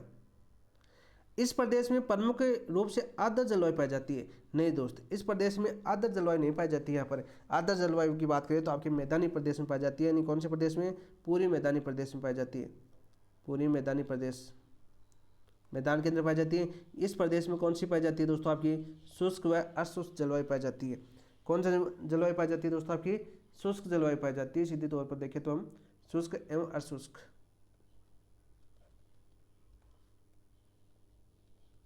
शुष्क जलवायु, तो ये आपका गलत हो जाएगा दोस्तों। डॉक्टर ईश्वरी प्रसाद ने मरु प्रदेश को रुक्ष क्षेत्र बोला है।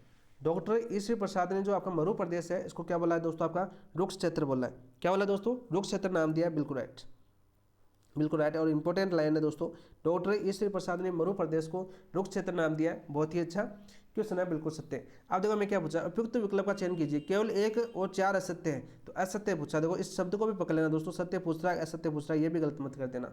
आरपीसी का नवीनतम पैटर्न है सारा का सारा।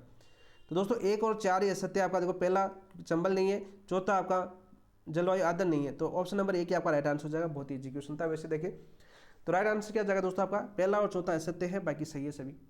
ठीक है, अब देखो सही और गलत, सही और गलत इस क्वेश्चन में कंफ्यूज मत हो जाना। तो राइट आंसर हो जाएगा दोस्तों ऑप्शन नंबर 1 आपका राइट आंसर हो जाएगा। और यहाँ पे देखो, यदि डॉक्टर ईश्वरी प्रसाद ने मरु प्रदेश को रुक्ष क्षेत्र बोला है तो नोट लगा के याद कर लेना दोस्तों। मरु प्रदेश को आपके चीनी यात्री ह्वेनसांग ने, चीनी यात्री थे कौन? आपके ह्वेनसांग। उन्होंने इस प्रदेश को क्या बोला दोस्तों? इस प्रदेश को गुजरातरा प्रदेश बोला है, गुजरातरा नाम दिया। तो सीधा क्वेश्चन पूछ लिया कि पश्चिमी रेतीले प्रदेश या मरुस्थलीय प्रदेश को गुजरातरा प्रदेश नाम किसने दिया? वो दिया था दोस्तों चीनी यात्री ह्वेनसांग ने। किसने दिया था? आपका चीनी यात्री ह्वेनसांग ने नाम दिया था। तो ऑप्शन नंबर 1 आपका राइट आंसर हो जाएगा। क्या जाएगा दोस्तों? आपका ऑप्शन नंबर 1 आपका राइट आंसर। नेक्स्ट क्वेश्चन की बात करते हैं दोस्तों।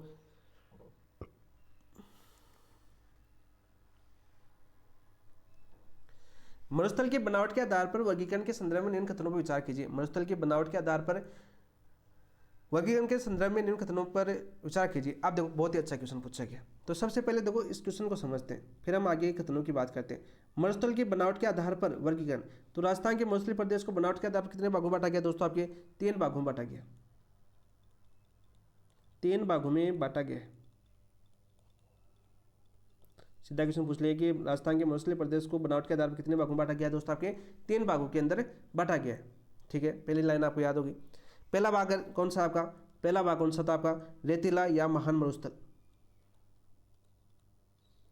रेतीला या महान मरुस्थल।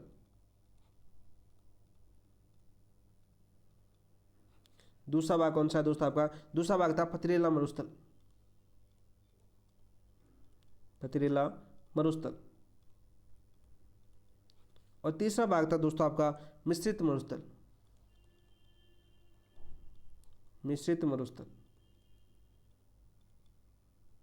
सीधा क्वेश्चन आपका पूछा जा सकता है, ठीक है, ये क्वेश्चन पूछा जा सकता है। अब बात करते हैं दोस्तों, देखो इर्द प्रकार के मरुस्थल को बालुका स्तूप का अत्यधिक विकास पाया जाता है। इर्द प्रकार के जो मरुस्थल है, ठीक है, इसमें बालुका स्तूप का अत्यधिक विकास पाया जाता है। बिल्कुल राइट, बिल्कुल सत्य बात है दोस्तों, पहला बिल्कुल सत्य है दोस्तों, ठीक है। हमादा मरुस्थल को में चट्टानों की प्रधानता के कारण बालुका स्तूप नहीं बनते, यानी हमादा है कैसा है आपका दोस्तों? चटेला यानी पथरीला है, पथरीला भाग है वो क्या कहलाता है दोस्तों आपका? हमादा कहलाता है। तो यहाँ पर देखो मरुस्थल में चट्टानों की प्रधानता के कारण बालुका स्तूप नहीं बनते हैं, बिल्कुल राइट, बिल्कुल सत्य है। रेग मरुस्थल पूर्णतः चट्टानी भाग से निर्मित है, दोस्तों ये गलत हो जाएगा। रेग मरुस्थल है वो पूर्णतः चट्टानी भाग से निर्मित नहीं है दोस्तों, ठीक है, पूर्णतः चट्टानी भाग से निर्मित नहीं है। ये कैसा होता है दोस्तों आपका? मिश्रित मरुस्थल होता है। हमने देखा होगा सीधे सीधे क्वेश्चन पूछे जाते थे आज तक, आज देखो किसका घुमाया हुआ क्वेश्चन है। मिश्रित मरुस्थल, पथरीला मरुस्थल, रेतीला मरुस्थल, ऐसे क्वेश्चन पूछे गए ना आगे, तो मिश्रित मरुस्थल होता है दोस्तों आपका रेग। यानी मिश्रित मरुस्थल की बात करें तो यहाँ पर दोस्तों कंकड़ पत्थर पाए जाते हैं, कंकड़ पत्थर पाए जाते हैं, पाए जाते हैं। बहुत बार आपके एग्जाम में पूछा गया है। अब दोस्तों देखो एक क्वेश्चन और पूछा जाता है, यहाँ पर नोट लगा के याद कर लेना साथ साथ, या मैं लाइन में लिख दूँ। तो इर्ग की बात करें, इर्ग सर्वाधिक कहाँ पर पाए जाते हैं? यानी रेतीले मरुस्थल का सर्वाधिक विस्तार कहाँ पर दोस्तों? इर्ग क्या होता है आपका? एक रेतीला मरुस्थल होता है, इर्ग भी बोल सकते हैं या इसको अर्ग भी बोल सकते हैं। ये क्या होता है दोस्तों आपका? रेतीला मरुस्थल, रेतीला मरुस्थल। यहाँ पर लिख देता हूँ नीचे में, अच्छे से समझ में आ जाएगा, क्वेश्चन की जगह लिखने के बजाय लिख देता हूँ वहाँ पर। यहाँ पर नोट लगा के लिख देता हूँ दोस्तों। इर्ग या अर्ग की बात करें तो इसे क्या बोलता था दोस्तों? आपकी रेतीला मरुस्थल बोला जाता है। क्या बोलते हैं आपका? रेतीला मरुस्थल कहलाता है दोस्तों। और रेतीले मरुस्थल की बात करें दोस्तों, सर्वाधिक कहाँ पर पाया जाता है आपका? सर्वाधिक की बात करें, यहाँ पर सर्वाधिक लिख देता हूँ, शॉर्ट बनाना चाहो तो साथ साथ जैसलमेर याद करना दोस्तों। तो रेतीला मरुस्थल सर्वाधिक कहाँ पर पाया जाता है दोस्तों? आपके जैसलमेर के अंदर पाया जाता है। सीधा क्वेश्चन आपका पूछा जाता है। दूसरा हमने क्या देखा दोस्तों? आपके हमादा देखा। दूसरा हमने क्या देखा? हमादा देखा दोस्तों। हमादा क्या बोलते हैं? कठोर चट्टानी मरुस्थल, कठोर चट्टानी मरुस्थल।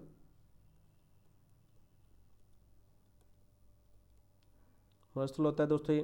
और इसकी बात करें आपके कौन से जिलों में सर्वाधिक पाया जाता है? जैसे बात करें विस्तार की बात करें, इसके हमादा के विस्तार की बात करें तो ये आपको याद करना दोस्तों, फलौदी जो नया जिला बना आपका, पहले जोधपुर आता था, फलौदी, ठीक है, पोखरण। पोखरण कहाँ पर आता है दोस्तों? आपके जैसलमेर, जी लिख देता हूँ, ठीक है। पोखरण कहाँ पर पड़ता है आपका? जैसलमेर के अंदर। और छप्पन की फाड़ी, छप्पन की फाड़ियाँ दोस्तों, छप्पन की फाड़ियाँ कहाँ पर? आपके बालोतरा के अंदर। पहले बाड़मेर में पड़ती थी, तो बालोतरा नया जिला बन चुका है, तो बालोतरा याद करना। कहाँ पर? आपकी बालोतरा के अंदर। थोड़ा डीप जा रहे हैं दोस्तों ना, हर चीज़ को हम थोड़ा डीप से पढ़ रहे हैं, तो कर ऐसा मतलब समझने ना कि बहुत ज़्यादा डीप चले गए, नहीं दोस्त, जितना जहाँ तक वर्तमान 2025 में पूछा गया है उससे भी थोड़ा सा ज़्यादा, ठीक है, ताकि आगे जो क्वेश्चन पूछे तो हो सकता है पॉइंट टू पॉइंट हमें याद हो। तीसरा दोस्तों हमने क्या पढ़ा? रेग। रेग पढ़ा दोस्तों। रेग को दूसरे नाम से शरीर, ये देखो सीधे सीधे तो बहुत बार पूछे गए। अब खतन वाले क्वेश्चन भी देख लो, तो मिश्रित मरुस्थल कहलाता है। क्या कहलाता है दोस्तों आपका? मिश्रित मरुस्थल। और रे की बात करें दोस्तों, रे का विस्तार की बात करें तो आपके जालोर, बाड़मेर, झुंझुनू, यहाँ पर लिख देता हूँ, जालोर, बाड़मेर में पाए जाते हैं। और रेग आपके झुंझुनू पाए जाते हैं। और शरीर आपके सीकर में भी पाए जाते हैं। देखो आगे आगे स्टार्ट करते आएंगे ना, वहाँ पर आपको बहुत सी चीज़ें देखने को मिलेगी। तो राइट आंसर क्या हो जाएगा दोस्तों? हमें ए गलत है अपना, ए और बी। देखो पहला कथन सही है, नहीं दोस्त, केवल पहला सही नहीं है, केवल पहला और दूसरा कथन सही है, केवल पहला और दूसरा कथन सही है। बहुत ही अच्छा ऑप्शन बनाया हुआ है। तो ऑप्शन नंबर 2 आपका राइट आंसर क्या हो जाएगा दोस्तों? आपका ऑप्शन नंबर 2 आपका राइट आंसर हो जाएगा। नेक्स्ट क्वेश्चन की बात करते हैं दोस्तों। निम्नलिखित में से कौन सा युग्म सही सुमेलित है? देखो आ गया क्वेश्चन, चलो मैंने वहीं पर करवा दिया। इर्ग आपके जैसलमेर क्षेत्र में पाया जाता है, हमादा आपके जालोर क्षेत्र में पाया जाता, सॉरी, निम्नलिखित में से कौन सा युग्म सही सुमेलित है? सही सुमेलित हमें पूछा है। तो इर्ग आपके जैसलमेर में, हमादा आपका जालोर में नहीं पाया जाता। हमादा कहाँ पर पाया जाता है दोस्तों? आपका हमादा की बात करें तो आपके फलौदी, पोखरण और चट्टानी मरुस्थल आता है आपका। कैसा आपका? चट्टानी मरुस्थल।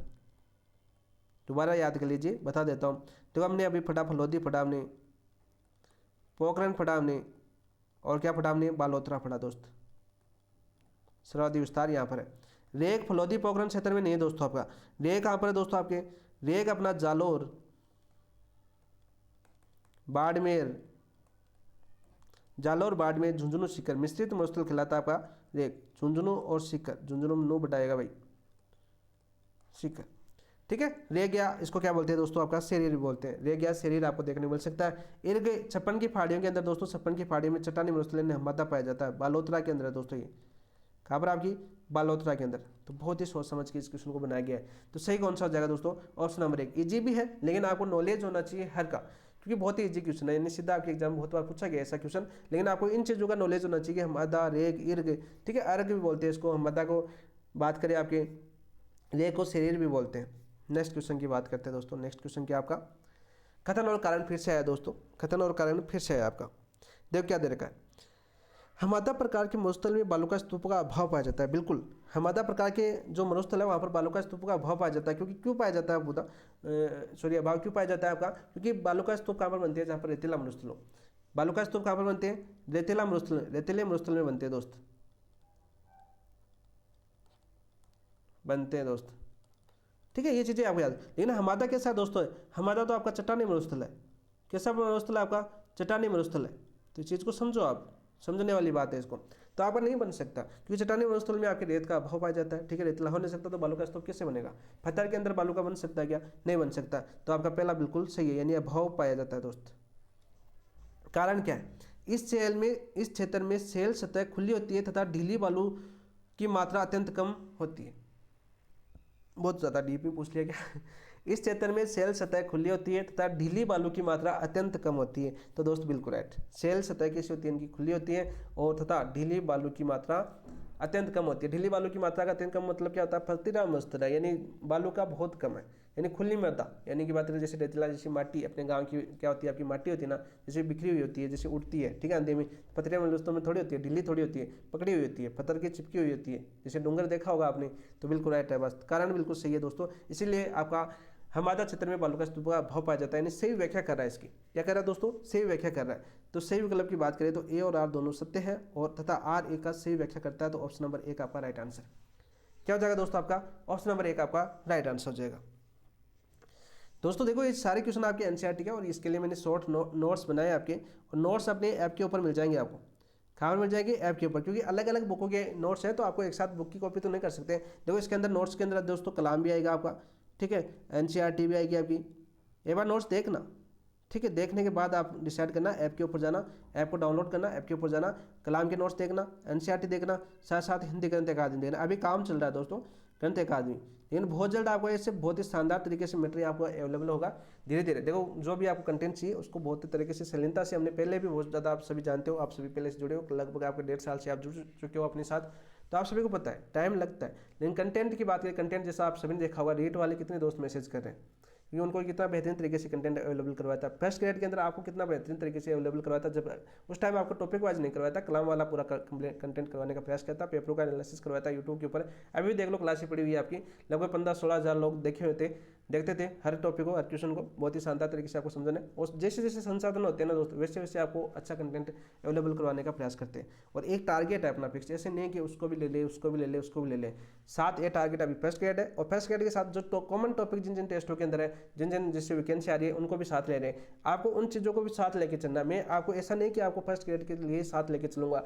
नहीं, आपको सेकंड ग्रेड की भी मैं साथ तैयारी करवाऊंगा, साथ साथ जो छोटी मोटी एग्जाम है जो आपके सिलेबस से कनेक्ट है, तो उन चीज़ों को मैं बार बार बताता रहूँगा हर वीडियो के अंदर, कि ये आपके इस चैनल इसमें भी आएगी। तो हो सकता है आप फॉरम किसी का मत छोड़ना, फॉरम सबका बनना, तो उन चीज़ों को साथ साथ कवर करना, ठीक है, और उन चीज़ों को लिख लेना, या तो लिखो एक पेज के अंदर, और उन चीज़ों को साथ साथ कवर करते रहना, ताकि आपको कोई भी एग्जाम हो, किसी में भी सिलेक्शन मिले, मेन लक्ष्य वो होता है। टारगेट अपना एक है, लेकिन हम अपनी भुजाओं को खोल के चलेंगे, ऐसा नहीं कि भुजाओं को बंद करके चलेंगे, तो उसका ज़्यादा नुकसान होता है हमें। तो भुजाओं खोल के चलेंगे, हर तरफ हमें जो भी हमारा हाथ किसको टच करेगा, सबसे पहले हम उसको लेने का प्रयास करेंगे। ये आपका सोच होनी चाहिए, एक मानसिकता होनी चाहिए आपके अंदर।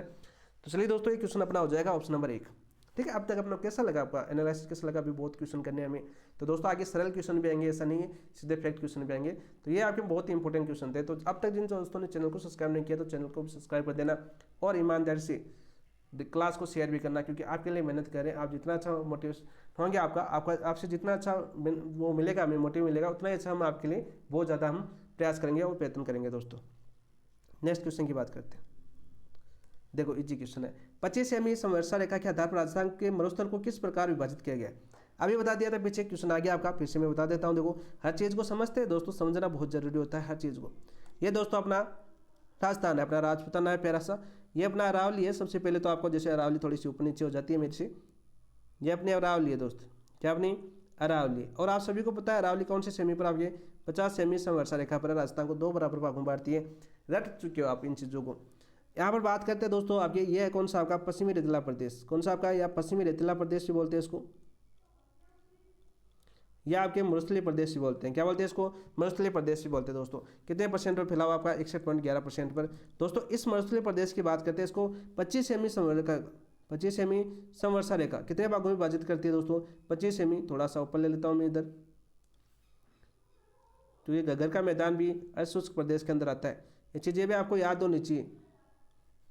आप देखो यहाँ पर मैं समझाने का प्रयास करूँगा थोड़ा सा दोस्तों। 25 सेमी समवर्षा रेखा है आपकी, जैसा मैप पर है। ये राजस्थान के पश्चिमी मरुस्थलीय प्रदेश को 2 भागों में बांटती है, और पश्चिमी मरुस्थलीय प्रदेश की पश्चिम सीमा आपकी 10 सेमी समवर्षा रेखा है। तो ये चीज़ें तो आपको याद होनी चाहिए। सबसे पहले तो 2 भागों में बांटती है, कौन से में? एक तो शुष्क प्रदेश में, मरुस्थल में, एक शुष्क मरुस्थल में। तो राइट आंसर तो आपका ऑप्शन नंबर 1 हो जाएगा। ठीक है, ऑप्शन नंबर 1 आपका राइट आंसर हो जाएगा। ठीक है, आप दोस्तों बात करते देखो, सबसे पहले 2 भागों में बांटा। ये तो कौन सा बांटा हमने? शुष्क प्रदेश। ठीक है, पश्चिमी रेतीले प्रदेश की बात कर रहा हूँ। यहाँ पर देखो सीधा यहाँ पर आ जाते हैं। और दूसरा प्रदेश कौन सा आपने? अशुष्क प्रदेश। अशुष्क प्रदेश कौन सा है दोस्तों आपका? ये वाला। ये कौन सा आपका? अशुष्क प्रदेश है। और ये वाला प्रदेश कौन सा है दोस्तों आपका? शुष्क प्रदेश है। इन चीज़ों को भी आपको पता होना चाहिए साथ साथ।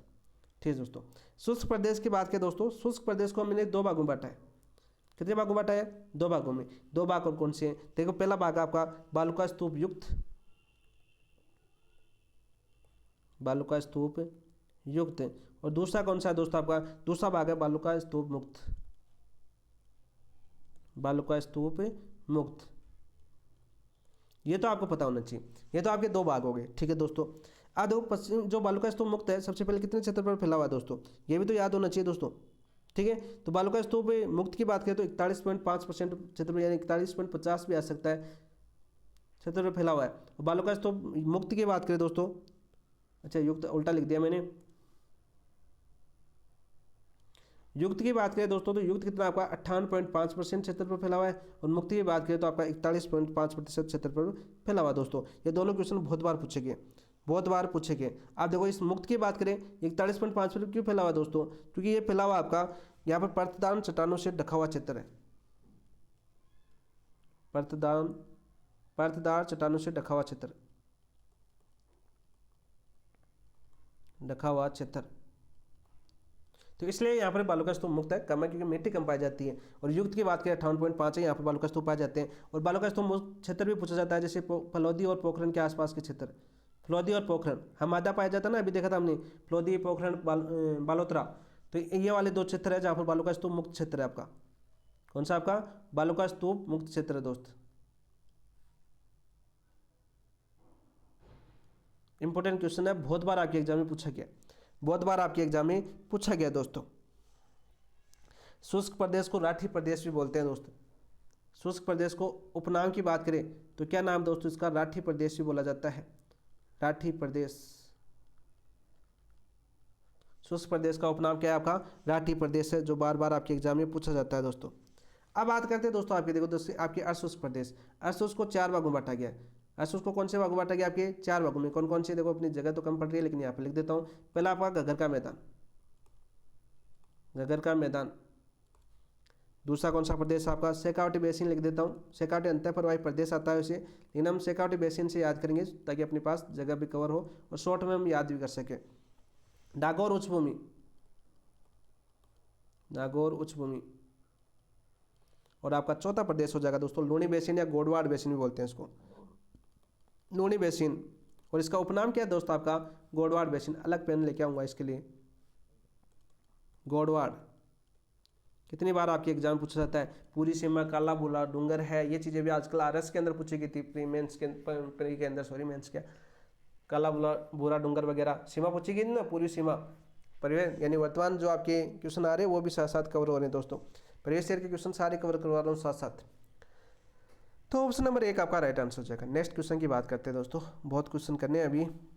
पश्चिमी मरुस्थलीय प्रदेश में बालू का स्तूप युक्त मरुस्थल का सर्वाधिक विस्तार किस जिले में पाया जाता है? देखो कितनी अच्छा क्वेश्चन पूछा गया है, कितना अच्छा क्वेश्चन पूछा गया है कि पश्चिमी मरुस्थलीय प्रदेश में बालू का स्तूप युक्त मरुस्थल का सर्वाधिक विस्तार किस जिले में पाया जाता है? बीकानेर, जोधपुर, जैसलमेर, बाड़मेर। बताओ भाई।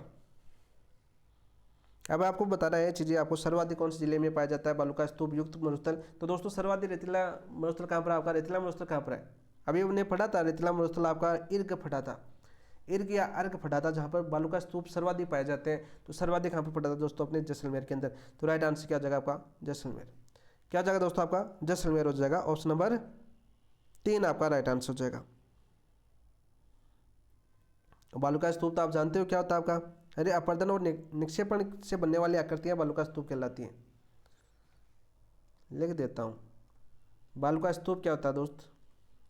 पूछ ले, क्वेश्चन आ जाए कि अवक्षेपण, या ऐसे लिख देता हूँ, राजस्थान में सर्वाधिक वायु द्वारा या अपर्दन होता है। वायु द्वारा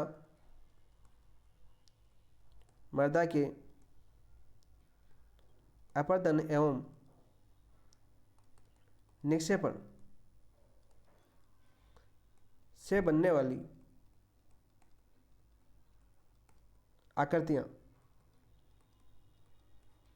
क्या कहलाती है दोस्तों? आपकी बालू का स्तूप कहलाती है। क्या कहलाती है? आपकी बालू का स्तूप कहलाती है। ऑप्शन नंबर 3 आपका राइट आंसर। नेक्स्ट क्वेश्चन की ओर बढ़ते हैं दोस्तों। नेक्स्ट क्वेश्चन क्या है आपका? अर्धशुष्क बांगर प्रदेश के संदर्भ में निम्न कथनों पर विचार कीजिए। बहुत ही अच्छा क्वेश्चन पूछा है हमें। अर्धशुष्क बांगर प्रदेश की बात कर रहा है। किसकी बात कर रहा है दोस्तों? आपकी अर्धशुष्क बांगर प्रदेश की बात कर रहा है।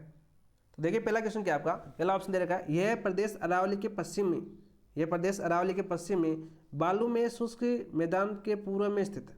बिल्कुल अरावली के पश्चिम में और बालू में शुष्क मैदान के पूर्व में स्थित है। बिल्कुल राइट। अब जैसे मैप लाते हैं वापस दोस्तों। अब देखो हमने देखो ये चीज़ों को समझ चुके हैं। ये अपनी अरावली हो गई दोस्तों, ये अपने 25 सेमी संवर्षा रेखा हो गई। ये आपका शुष्क प्रदेश है। कौन सा आपका? शुष्क प्रदेश है। फिर से समझा देता हूँ, यह कौन सा आपका? अर्धशुष्क प्रदेश, अर्धशुष्क प्रदेश। ठीक है, अभी क्वेश्चन बहुत ज़्यादा करने हैं दोस्त, फिर भी देखो अरावली के पश्चिम में, तो ये अरावली है दोस्त, ये क्या आपकी अरावली, और ये आपकी 25 सेमी संवर्षा रेखा आ जाएगी। तो इससे तो दोस्तों क्या है? पश्चिम में, तो इधर तो कौन सा आपका? पश्चिमी है। तो बिल्कुल राइट। बालू में शुष्क मैदान, ये आपका बालू में शुष्क मैदान हो गया। इससे क्या आपका? पूर्व में है। ये क्या आपका? पूर्व में। तो ये मैदान तो बिल्कुल सही है। और आपका बात करें अर्धशुष्क बांगर प्रदेश, यहाँ पर आपका ठीक है, शेखावटी अंतर प्रवाही प्रदेश को क्या बोलते हैं? आपके अर्धशुष्क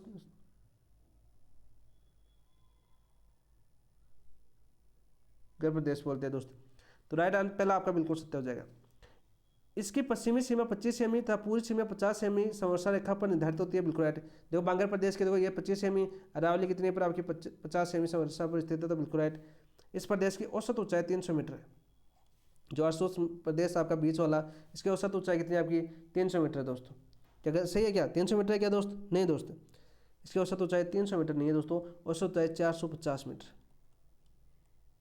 कितनी है आपकी? 450 मीटर है। याद करना दोस्तों, मोस्ट इंपोर्टेंट क्वेश्चन है, बहुत बार पूछा गया और खतन के अंदर कलाम वाली टेस्ट में बहुत बार पूछा गया था ये क्वेश्चन।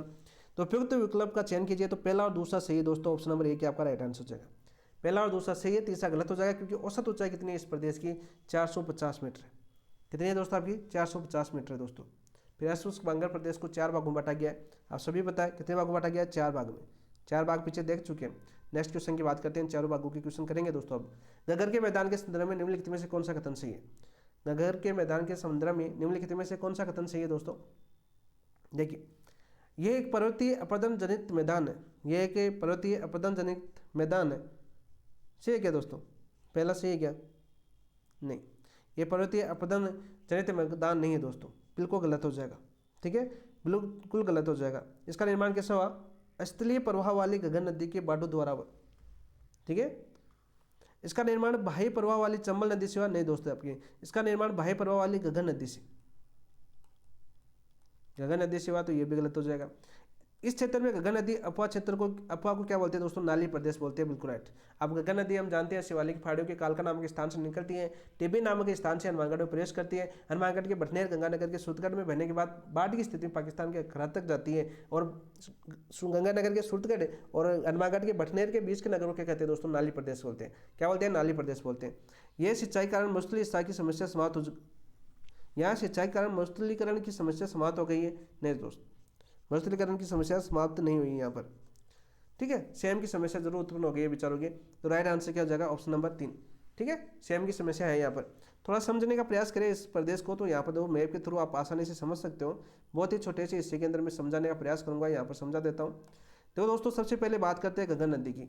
गंगा नदी देखो हर ज्योग्राफी के आपने नोट्स देखा होगा, गंगा नदी लेके आते हैं। इधर आपके ऊपर भारत के अंदर बात करें, शिवालिक पहाड़ी है।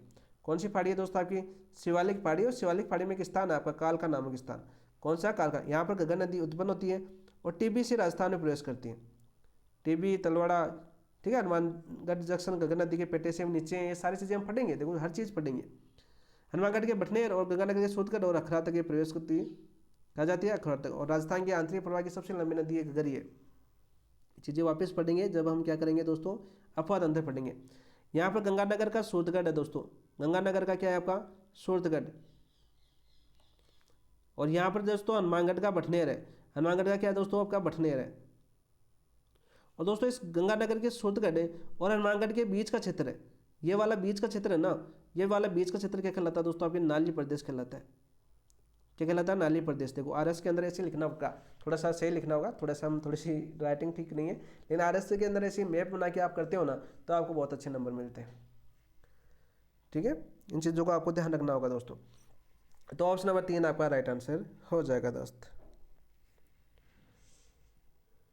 वर्तमान समस्या की बात करें दोस्तों, यहाँ पर वर्तमान समस्या, इस प्रदेश की वर्तमान समस्या क्या है दोस्तों? की सेम की समस्या, सेम की समस्या है यहाँ पर।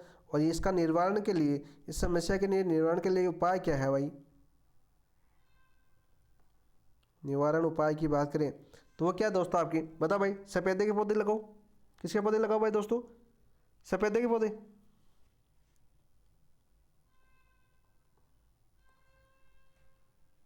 पौधे, ठीक है। सीधा सीधा क्वेश्चन पूछा जाता है। जला दिखे, यानी जला के दिखे कारण जिससे मिट्टी का कटाव हो जाता है और मिट्टी क्या हो जाती है? शिथिल हो जाती है, ठीक है। उसे आपकी सेम की समस्या बोलते हैं।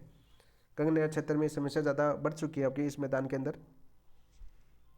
और वर्तमान जो कांग्रेस सरकार थी, हरिराम बांडुरे और एक और थे आपके, हरिराम थे तो एक बांडुरे थे, समस्या के निवारण के लिए नियुक्त किए गए थे विभाग।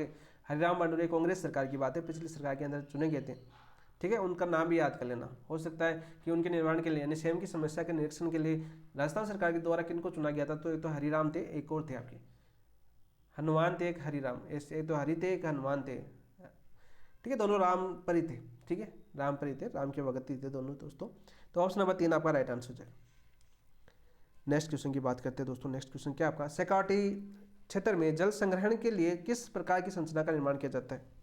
शेखावाटी में जल ग्रहण के लिए किस प्रकार की संरचना का निर्माण किया जाता है? दूसरा प्रदेश की बात करें अस्पृश्यता, वो कौन सा आपका? शेखावाटी वाला दोस्तों आपका। बांध की बात करें दोस्तों, बांध, जोहड़, तालाब, टैंक, तो राइट आंसर क्या हो जाएगा दोस्तों आपका? राइट आंसर हो जाएगा आपका ऑप्शन नंबर 2 जोड़। दोस्तों बात करते हैं शेखावाटी प्रदेश की, बात करते हैं हम। देखो इसको समझ लेते हैं, थोड़ा सा जगह है अपने पास, तो शेखावाटी प्रदेश को समझना अपना दायित्व बनता है दोस्तों। सबसे पहले औसत ऊंचाई तो आप सभी को पता है। उपनाम की बात कर लेते हैं। सबसे पहले उपनाम यहाँ का क्या हो जाएगा दोस्तों आपका? बांगड़ प्रदेश। किस नाम जाना जाता है दोस्तों इसको? बांगड़ प्रदेश के नाम से जाना जाता है। औसत ऊंचाई की बात करें दोस्तों, 450 में बता चुका हूँ आपको। औसत ऊंचाई कितनी है आपकी? 450 मीटर, ठीक है। शेखावाटी कौन सी कितनी ऊंचाई पर है? 450 मीटर पर, ठीक है। और इसकी प्रदेश की पूरी सीमा 50 सेमी संवर्षा करती है, आप सभी को पता है। ये चीज़ें आपको याद होनी चाहिए। विस्तार की बात कर लेते हैं दोस्तों। अब देखो विस्तार चेंज भी हो चुका है, पहले नागौर होता था, लेकिन अब डीडवाना कुचामन आएगा, तो चूरू आ जाएगा आपका, ठीक है। चूरू हो गया अपना, सीकर हो गया, झुंझुनू हो गया अपना, कौन सा जगह आपका? झुंझुनू। और झुंझुनू के बाद में दोस्तों डीडवाना कुचामन का उत्तरी भाग, वह डीडवाना कुचामन नया जिला बन चुका ना, डीडवाना कुचामन। पहले नागौर का उत्तरी भाग आता था, अब डीडवाना कुचामन का उत्तरी भाग याद करना आपको। ठीक है, 41 जिलों के अनुसार मैं अपडेटेड ज्योग्राफी आपको पढ़ाने का प्रयास कर रहा हूँ दोस्तों। ठीक है, प्रमुख नदी की बात करते हैं यहाँ की। प्रमुख नदियों की बात करें दोस्तों तो सबसे ज़्यादा इंपॉर्टेंट नदी की बात करें वो है कातली। कौन सी दोस्तों आपकी? कातली नदी। और राजस्थान में आंतरिक प्रवाह की दृष्टि से, पूर्णतः भाव की दृष्टि से नदी कौन सी है? सबसे लंबी कातली नदी। बहुत बार पूछा जाता है, कंडेला के फाड़े से निकलती है, मंडरेला झुंझुनू में आपकी समाप्त हो जाती है। ये आप तंत्र में पढ़ेंगे दोस्तों। इसके अलावा दोस्तों मेघा और रूपनगढ़ भी आती है आपकी, मेघा और रूपनगढ़, ये भी आपकी सेकाटी अंतर प्रवाही प्रदेश के अंदर आती है दोस्तों। सीधा क्वेश्चन आपका पूछा जाता है, सीधा क्वेश्चन पूछा जाता है। और कातरी नदी वाला क्षेत्र है दोस्तों, इस क्षेत्र को किस नाम से जाना जाता है? इस क्षेत्र को तोरावटी प्रदेश के नाम से जाना जाता है। कौन से प्रदेश के नाम से जाना जाता है आपका? तोरावटी प्रदेश। सीधा क्वेश्चन आपका पूछा जाता है दोस्तों। यहाँ पर देखो हमें क्या पूछा है, ये तो दोस्तों सर आता है सेकावटी के अंदर, ये तो दोस्तों सर आता है दोस्तों। कौन सा आपका? सर। इस सर को क्या बोलते हैं? आकृतियाँ। आकृतियों की बात करता हूँ मैं यहाँ पर, आकृतियों को जैसे जैसे याद आई है तो लिख देते हैं। सर दोस्तों मानसून के दौरान तालाब को सर कहलाते हैं। मानसून के दौरान जो तालाब बनता है दोस्तों, मानसून दौरान तालाब, शॉर्ट में लिखते हैं। ठीक है, उससे मानसून दौरान जो तालाब बनता है उसको क्या बोलते हैं? सर बोलते हैं। और इस मानसून के दौरान जो तालाब बनता है दोस्तों, इसमें जल भर जाता है। जल भर जाता है तो क्या कहलाता है आपका? सरोवर कहलाता है। बनने पर, जल बनने पर ये क्या कहलाता है आपका? सरोवर कहलाता है। ये दोनों क्वेश्चन आपके एग्जाम पूछे जा चुके हैं। ठीक है, मानसून के दौरान जो राजस्थान के अंदर शेखावटी अंतर प्रवाही प्रदेश के अंदर जो तालाब बनते हैं उनको क्या बोलते हैं? सर बोलते हैं। और जो इनमें, ठीक है, वर्षा ऋतु पर जो जल भर जाता है तो ये क्या कहलाते हैं? आपके सरोवर कहलाते हैं। क्या कहलाते हैं? आपके सरोवर कहलाते हैं। और कच्चे जोड़े बनाए जाते हैं आपके, जोहड़। ठीक है, कच्चे कुएं, शेखावटी के अंदर कच्चे कुएं क्या कहलाते हैं? जोड़ कहलाते हैं। ये क्वेश्चन भी बहुत बार आपके एग्जाम में पूछा जा चुका है। ठीक है, और पक्के कुएं क्या कहलाते हैं? फिर पक्के कुएं पूछ ले तो क्या कहलाते हैं दोस्तों? पक्के कुएं आपके नाडा कहलाते हैं। क्या कहलाते हैं आपके? नाडा। इंपॉर्टेंट है दोस्तों ये दोनों क्वेश्चन। कच्चे और पक्के कुएं बहुत बार पूछे जाते हैं शेखावटी प्रदेश से। शेखावटी प्रदेश से कच्चे और पक्के कुएं बहुत बार पूछे गए। ये बीड़ और कहलाता है। चारागाह भूमि क्या कहलाती है? बीड़ कहलाती है। चारागाह भूमि क्या कहलाती है दोस्तों? आपकी बीड़ कहलाती है। तो ये चीज़ें आपकी शेखावटी अंतर प्रवाही प्रदेश के अंदर आपको याद करनी है, जो सीधे सीधे पूछा जा सकता है। ठीक है, पूरा आपने पढ़ लिया। चलो टॉपिक वाइज कर रहे हैं, विश्लेषण करें तो हम डिटेल से पढ़ लेते हैं। नेक्स्ट क्वेश्चन की बात करते हैं। जैसे आपके चूरू आया तो बालू का स्तूप की बात करें तो आपका बरखान हो जाएगा क्या? मरुस्थलीय प्रदेश आज पूरा हो जाएगा। चलो करते हैं, देखो आगे जी क्वेश्चन है। नागौरी उच्च भूमि के संदर्भ में निम्न में से सही कथन चुनिए। नागौरी उच्च भूमि, दूसरा तीसरा प्रदेश आ गया। देखो घग्गर प्रदेश पढ़ा हमने, शेखावटी अंतर प्रवाही प्रदेश पढ़ा। तीसरा आपका नागौर उच्च भूमि है। इसका औसत ऊंचाई 100 से 200 मीटर है। नागौर उच्च भूमि की औसत ऊंचाई 100 से 200 मीटर है क्या दोस्तों? समुद्र तल से। तो ये आपका गलत हो जाएगा बिल्कुल। नागौर उच्च भूमि की बात करें तो यहाँ पर औसत ऊंचाई की बात करें तो दोस्तों 300 से 500 मीटर है। 300 से 500 मीटर है, बहुत बार आपके एग्जाम में पूछा गया, तो बिल्कुल गलत हो जाएगा ये। दूसरा ऑप्शन है, ये आंतरिक अपर क्षेत्र में आता है। बिल्कुल, यहाँ पर कोई भी नदी नहीं बहती अरब सागर की या आपकी कोई बंगाल खाड़ी की, या आंतरिक अपर क्षेत्र के अंदर आता है नागौर उच्च भूमि। बिल्कुल राइट, बिल्कुल सत्य बात है दोस्तों। अब आंतरिक अपर क्षेत्र के अंदर आता है तो आपको ये चीज़ें आनी चाहिए। क्या मिलती है यहाँ पर सर्वाधिक दोस्तों? यहाँ पर सर्वाधिक खारे पानी की झीलें मिलती हैं, खारे पानी की झीलें। ठीक है, नागौर के अंदर यह कोई पलाया झील नहीं पाई जाती। यहाँ कोई भी पलाया झील नहीं पाई जाती, ये भी आपका गलत हो जाएगा। नहीं पाई जाती तो पाई जाती है दोस्तों, पलाया झील पाई जाती है, आपका गलत हो जाएगा। ये पश्चिमी राजस्थान के दक्षिणी भाग में स्थित है दोस्तों। पश्चिमी राजस्थान के दक्षिणी भाग में स्थित नहीं है आपका, ये भी आपका गलत हो जाएगा। ठीक है, तो राइट आंसर क्या जगह में सही तो पूछा है, तो सही पूछा है दोस्तों ऑप्शन नंबर 2। ऑप्शन नंबर 2 आपका राइट आंसर हो जाएगा। सीधा क्वेश्चन आपका पूछा जाएगा। ठीक है, पलाया झीलें पाई जाती है। जैसे पलाया झीलों की बात करें तो यहाँ पर पलाया झील कौन कौन सी पाई जाती है? पलाया झील कौन कौन सी मानी गई दोस्तों? जैसे सांबर हो गई, अपनी डीडवाना हो गई, सांबर भी याद कर सकते हो, डीडवाना। वैसे सांबर किस में आती है? आपकी जयपुर के अंदर आती है प्रशासनिक रूप से। वैसे 3 जिलों के ऊपर है, अजमेर, नागौर और जयपुर। तो डीडवाना, सांबर, ठीक है, डेगाना, कुचामन, डेगाना, कुचामन, नावा। ठीक है, सीधे क्वेश्चन पूछ जाते हैं, सीधे क्वेश्चन आपके पूछ जाते हैं। ऑप्शन नंबर 2 आपका राइट आंसर हो जाएगा। और विस्तार की बात कर लेते हैं। इसका विस्तार कहाँ से कहाँ तक है दोस्तों आपके? तो विस्तार इसका जायल नागौर से, जायल नागौर से अजमेर तक है दोस्तों, पुष्कर अजमेर। पुष्कर अजमेर के अंदर। अब सभी को पता है जायल श्रेणी आपकी फ्लोराइड युक्त है, मकराना श्रेणी सफेद संगमरमर, गोट बांग्लोद नदी माता का मंदिर जिप्सम के लिए जाना जाता है। तो चीज़ें हम देखते हैं तो साथ साथ लिख लेते हैं दोस्तों। अब आ गया तो देखो क्वेश्चन को डिटेल से करेंगे। फिर जायल की बात करें तो यहाँ पर कैसी पाई जाती है आपकी फ्लोराइड युक्त, फ्लोराइड, ठीक है, युक्त जल। फिर दूसरा हमने क्या पढ़ा, मकराना, मकराना श्रेणी भी यहाँ पर पाई जाती है। मकराना में सर्वाधिक क्या आता है दोस्तों आपके सफ़ेद संगमरमर, ठीक है, चीज़ें याद होनी चाहिए दोस्तों। और गोट बांग्लोद की बात करें, खनिज संसाधन भी तो आपके है ना, जिप्सम। तो हर चीज़ को हम बारीकी से समझते हुए बढ़ेंगे दोस्तों। ऑथेंटिक बुकों का यही है कि बहुत ज़्यादा मैटर है आपके। ऑप्शन नंबर 2 आपका राइट आंसर हो जाएगा। नेक्स्ट क्वेश्चन की बात करते हैं दोस्तों। देखो, गोडवार लूनी बेसिन में नहर या नेड़ा क्षेत्र किसके कारण बनता है? किसके कारण बनता है भाई दोस्तों? आपका लास्ट बेसिन है आपका लूनी बेसिन, जो अर्ध शुष्क प्रदेश का है। उत्तरी बाकी अधिक ऊंचाइयों के कारण, उत्तरी बाकी अधिक ऊंचाइयों के कारण बनता है क्या? नहीं दोस्तों, आपका दक्षिणी पश्चिमी भाग में कम ऊंचाई कारण, दक्षिणी पश्चिमी भाग में कम ऊंचाई कारण आपके गोडवार या लूनी बेसिन में नहर या नाड़ा बनता है आपका दोस्तों, ठीक है। सीधा क्वेश्चन पूछा जाता है। ऑप्शन नंबर 2 आपका राइट आंसर हो जाएगा। ऑप्शन नंबर 2 आपका राइट आंसर हो जाएगा। तो लूनी बेसिन की बात करें दोस्तों, यहाँ पर आजकल 2 क्वेश्चन पूछे गए हैं लूनी बेसिन में। तीसरा प्रदेश है आपका अर्धशुष्क प्रदेश का, तीसरा भाग है ये लूनी प्रदेश की दोस्तों आपके पूर्व सीमा,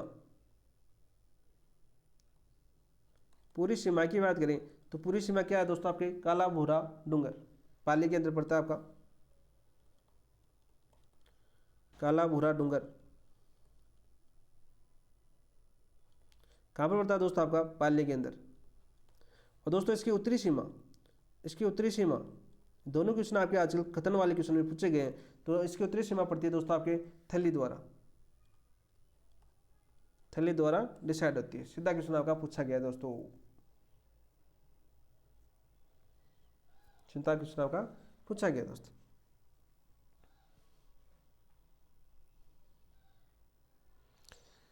विस्तार की बात कर लेते हैं इसका। विस्तार की बात करें, जिलों की बात करें तो अजमेर आता है दोस्तों आपका। सबसे पहले अजमेर, नागौर, नया जिला बन गया आपका ब्यावर। जोधपुर के अंदर भी आपका लूनी बेसिन फैला हुआ आपका जोधपुर। बालोतरा नया जिला बन चुका है आपका बालोतरा, बाड़मेर और जालोर। सांचौर आपका पहले जिला बना था लेकिन अब नहीं है, जालोर, ठीक है। यहाँ तक आपका विस्तार है कौन सा? आपका लूनी बेसिन का दोस्त। सीधा क्वेश्चन आपका पूछ लिया जाता है, ठीक है। जलोढ़ मैदान, ये सर्वाधिक लवणीय पादप यहाँ पर पाए जाते हैं। विशेषता की बात करें, लवणीय पादप पाए जाते हैं। नेक्स्ट क्वेश्चन की बात करते हैं दोस्तों, कल भी बहुत कुछ करना है अभी। राजस्थान के प्रचलित क्षेत्रों के संदर्भ में इन खतरों पर विचार कीजिए। प्रचलित क्षेत्रों के निम्न बात करनी है दोस्तों। बोमर क्षेत्र में उदयपुर, डूंगरपुर और पूर्वी सिरोही शामिल है। बोमर क्षेत्र की बात करें तो डूंगरपुर, पूर्वी सिरोही, उदयपुर जिलों के पर्वतीय क्षेत्र भाग है। तो सही है क्या दोस्तों? ये बताओ भाई पहला, बिल्कुल सत्य है। हाड़ती क्षेत्र में कोटा, झालावाड़, बारा और बूंदी आते हैं, बिल्कुल राइट। हाड़ती क्षेत्र में कोटा भी आता है, झालावाड़ आता है, बारा आता है और बूंदी आते हैं, बिल्कुल राइट। वागड़ क्षेत्र में कोटा और बारा जिले आते हैं दोस्तों। वागड़ क्षेत्र में कोटा और बारा जिले नहीं आते हैं। डूंगरपुर और बांसवाड़ा आते हैं दोस्त, डूंगरपुर व बांसवाड़ा आते हैं, ठीक है। ये गलत हो जाएगा। अबूर्द या चंद्रावती क्षेत्र में आबू पर्वत और इसके आसपास का क्षेत्र आता है, बिल्कुल राइट। अबूर्द और चंद्रावती क्षेत्र में आबू पर्वत और इसके आसपास क्षेत्र आते हैं। बागड़ क्षेत्र में पाली, देखो बागड़ क्षेत्र में पाली, नागौर, सीकर, झुंझुनू के कुछ भाग आते हैं, बिल्कुल राइट। अभी देखा हमने बागड़ प्रदेश, शेखावटी अंतरप्रवाही प्रदेश को क्या बोला जाता है? आपका बागड़ प्रदेश बोला जाता है। उपयुक्त विकल्प का चयन कीजिए तो केवल कथन 3 असत्य है, बिल्कुल राइट। केवल 3 आपका असत्य कथन है दोस्तों। तो ऑप्शन नंबर 1 आपका राइट आंसर हो जाएगा। क्या हो जाएगा दोस्तों? आपका ऑप्शन नंबर 1 आपका राइट आंसर हो जाएगा। सीधा सीधा क्वेश्चन आपका पूछा जाता है। नेक्स्ट क्वेश्चन की बात करते हैं दोस्तों। निम्नलिखित में से कौन सा क्षेत्र बीकानेर व जोधपुर के उत्तरी भाग के लिए प्रचलित है? नाम है। निम्नलिखित में से कौन सा क्षेत्र बीकानेर और जोधपुर के उत्तरी भाग के लिए प्रचलित नाम है? थली, जंगल प्रदेश, योध्य प्रदेश या गुजरातरा प्रदेश। तो राइट आंसर क्या हो जाएगा दोस्तों? आपके जंगल प्रदेश। ऑप्शन नंबर 2 आपका राइट आंसर हो जाएगा। थली की बात करें तो कौन से जिले को बोला जाता है दोस्तों? इसके अंदर थली में आते हैं आपके बीकानेर आता है, तो आपका बीकानेर क्षेत्र आता है आपका बीकानेर, ठीक है। चूरू का अधिकांश भाग, बीकानेर और चूरू का अधिकांश भाग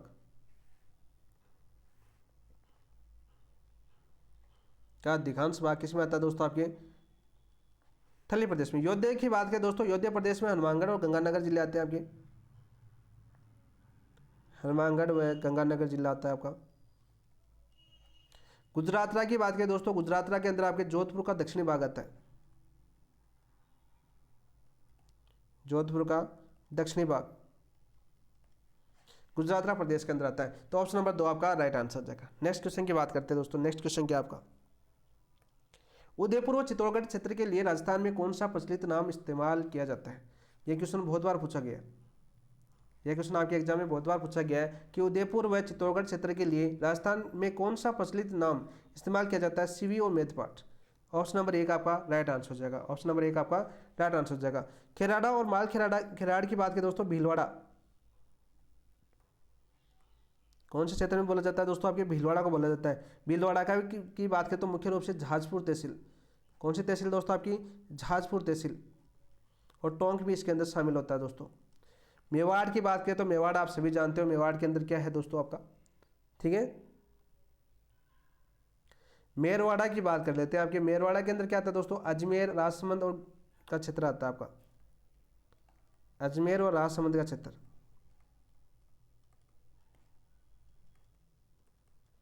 और उदयपुर के आसपास का क्षेत्र क्या कहलाता है आपका, मेवाड़ कहलाता है। इसी हम कर चुके हैं पहले सीधे। नेक्स्ट क्वेश्चन की बात करते हैं दोस्तों, राजस्थान के क्षेत्र को बालुका पट्टी या कुब्बड़ पट्टी कहा जाता है। राजस्थान के क्षेत्र को बालुका पट्टी या कुब्बड़ पट्टी कहा जाता है। जैसलमेर और बीकानेर जिले के क्षेत्र को नागौर और अजमेर जिले के क्षेत्र को उदयपुर और चित्तौड़गढ़ जिले के क्षेत्र को कोटा या झालावाड़ क्षेत्र के जिले को। तो राइट आंसर क्या हो जाएगा दोस्तों, नागौर और अजमेर जिले का जो क्षेत्र है वो क्या कहलाता है दोस्तों, आपका कुब्बड़ पट्टी कहलाता है। क्या कहलाता है आपका, कुब्बड़ पट्टी या बाका पट्टी कहलाता है। सीधा क्वेश्चन पूछा जाता है, अधिक तापमान के कारण खारे पानी के वाष्पीकरण के कारण गड्ढों में नमक और सोडियम के जमाव के कारण फ्लोराइड युक्त जल मिलता है यहाँ पर, और इसी के कारण आपके दांत पीले होना, हड्डियाँ टेढ़ी मेढ़ी होना, व्यक्ति को कुब्बड़ निकल आना आदि रोग होते हैं इसके, ठीक है। फ्लोराइड युक्त जल मिलता है, ये सीधी एनसीईआरटी की बुक के अंदर लाइन लिखी हुई है। तो ऑप्शन नंबर 2 आपका राइट आंसर हो जाएगा, ठीक है। लिख देता हूँ, फ्लोराइड की अधिक मात्रा, फ्लोराइड की अधिक मात्रा, और इसका जल पीने के कारण हड्डियाँ क्या हो जाती है आपकी, टेढ़ी मेढ़ी हो जाती है। नेक्स्ट क्वेश्चन की बात करते हैं दोस्तों, निम्नलिखित में से कौन सा कथन पश्चिमी मरुस्थलीय प्रदेश या थार मरुस्थल के संदर्भ में असंगत है। पर थार मरुस्थल के संदर्भ में असंगत है, दक्षिणी पश्चिमी मरुस्थलीय प्रदेश या थार मरुस्थल के अंदर, बताओ भाई कौन सा असंगत है। बहुत ही अच्छा क्वेश्चन पूछा है। इस प्रदेश में सेवण, धामण, करड़, अंजन जैसी प्रमुख घासें पाई जाती हैं। तो ये क्वेश्चन आजकल बहुत बार पूछा गया है। पहले लाइन बहुत ज़्यादा इंपॉर्टेंट है आपकी कि पश्चिम मरुस्थलीय प्रदेश में कौन सी घास पाई जाती है, सेवण। गोडाउन की शरण स्थल क्या कहलाती है, सेवण। धामण आपकी पशुओं के दुधारू पशुओं के लिए ज़्यादा उपयोग में आती है। करड़, अंजन जैसी प्रमुख घासें पाई जाती है। बिल्कुल राइट, बिल्कुल सत्य है और इंपॉर्टेंट है।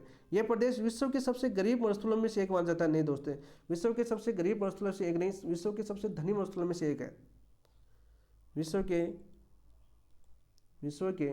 विश्व का सबसे धनी मरुस्थल, विश्व का सबसे धनी मरुस्थल भी कौन सा आपका, थार का मरुस्थल। तो यह गलत हो जाएगा आपका दूसरा। खेजड़ी, रोड़ा, किक्कर और पिल्लू या जाल प्रमुख वृक्ष है। सीधा पूछे कि पश्चिमी मरुस्थलीय प्रदेश या थार के मरुस्थल के अंदर कौन से वृक्ष प्रमुख रूप से पाए जाते हैं दोस्तों, आपके खेजड़ी रोड़ा, किक्कर या पिल्लू आदि प्रमुख वृक्ष है। बिल्कुल राइट। पश्चिमी मरुस्थल में उत्तरी भाग की ऊंचाई अधिक और दक्षिणी भाग की ऊंचाई कम है। बिल्कुल राइट। पश्चिमी जो मरुस्थलीय प्रदेश या पश्चिमी रेतीला प्रदेश है, इसका उत्तरी भाग की ऊंचाई अधिक है और दक्षिणी भाग की ऊंचाई कम है। बिल्कुल सत्य बात है दोस्त। ऑप्शन नंबर 3 आपका असंगत हो जाएगा। असंगत क्वेश्चन पूछा ना हमें, तो ऑप्शन नंबर 3 हो जाएगा। और मोस्ट इंपॉर्टेंट है दोस्त, सेवण, धामण, तो यहाँ पर लिख देता हूँ, गोडाउन की शरण स्थली, शरण स्थली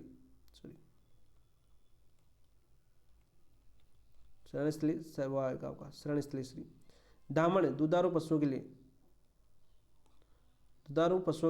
बहुत ज़्यादा उपयोगी है। ये क्वेश्चन बहुत बार पूछे गए, बहुत बार ये क्वेश्चन आपके पूछे गए दोस्तों।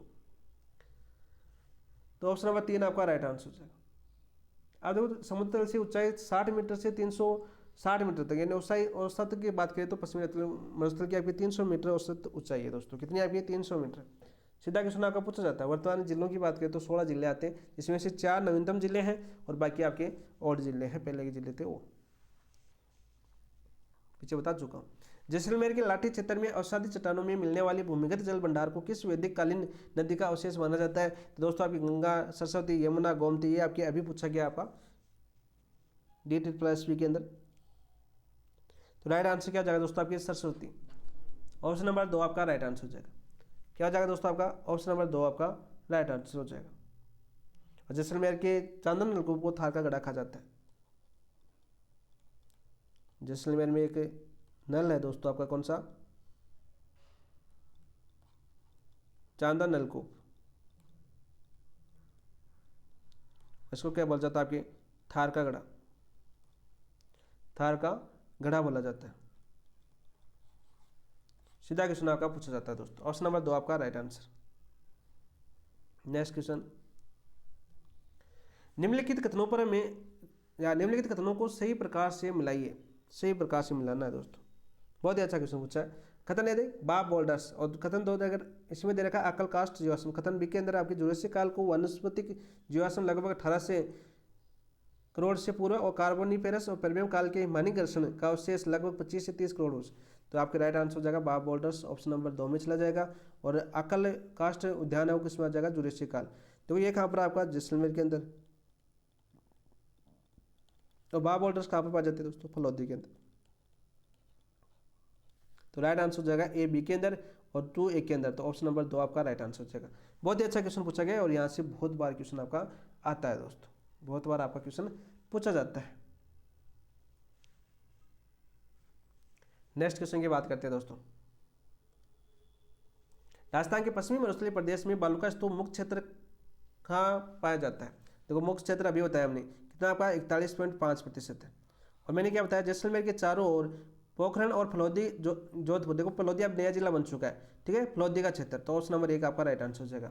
क्या हो जाएगा दोस्तों आपका? ऑप्शन नंबर 1 आपका राइट आंसर हो जाएगा। बालू का स्तूप मुक्त प्रदेश पूछे तो सीधा सीधा क्वेश्चन पूछा जाता है आपका। पहले हम फट चुके हैं दोस्तों चीजें, ठीक है, फट चुके हैं। तो राजस्थान का क्षेत्र पश्चिमी रेतीले प्रदेश का कुल क्षेत्रफल हमने देखा 61.11% यानी 1,75,000। मृदा एटलस के अनुसार और बता देता हूँ, यहाँ पर सारी चीज़ें बता देता हूँ मैं आपको। पश्चिमी रेतीले प्रदेश की बात करते हैं दोस्तों, थोड़ी सी चीज़ें और बता देता हूँ। नवीनतम आपके NCERT के अनुसार तो क्षेत्रफल कितना था दोस्तों? इसका याद आ गया मुझे, 61.11% था। यदि वैसे पूछे आपके हिंदी ग्रंथ अकादमी के अनुसार,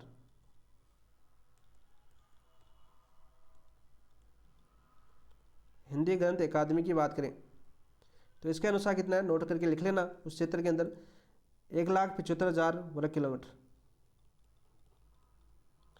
ठीक है। और यहाँ पर देखो 61.11% है। और इसी को यदि मृदा एटलस के अनुसार पूछे, मृदा एटलस के अनुसार तो कितने भाग पर है दोस्तों? आपके 67% भाग पर है। कितने आपके? 67% के भाग पर है। और इसके अलावा देखो काजरी के अनुसार क्षेत्रफल की बात करें तो दोस्तों आपके 2,09,000 वर्ग किलोमीटर, 2,09,000 वर्ग किलोमीटर। तो ये फैक्ट भी आप याद कर लेना, ठीक है। हम एक भी पॉइंट नहीं छोड़ेंगे, चाहे आपकी हिंदी ग्रंथ अकादमी हो, चाहे NCERT हो, चाहे कलाम बुकलेट हो। तो ऑप्शन नंबर आपका 1 आपका राइट आंसर लिख लेना साथ साथ। नेक्स्ट क्वेश्चन, राजस्थान में सबसे अधिक पाए जाने वाले बालू का स्तूप का प्रकार कौन सा है? आप देखो सीधे करेंगे, सबसे ज्यादा पाए जाते हैं दोस्तों आपकी पैराबोलिक, ठीक है। आकृति कैसी होती है इनकी? आकृति होती है हेयर पिन के समान, हेयर पिन के समान।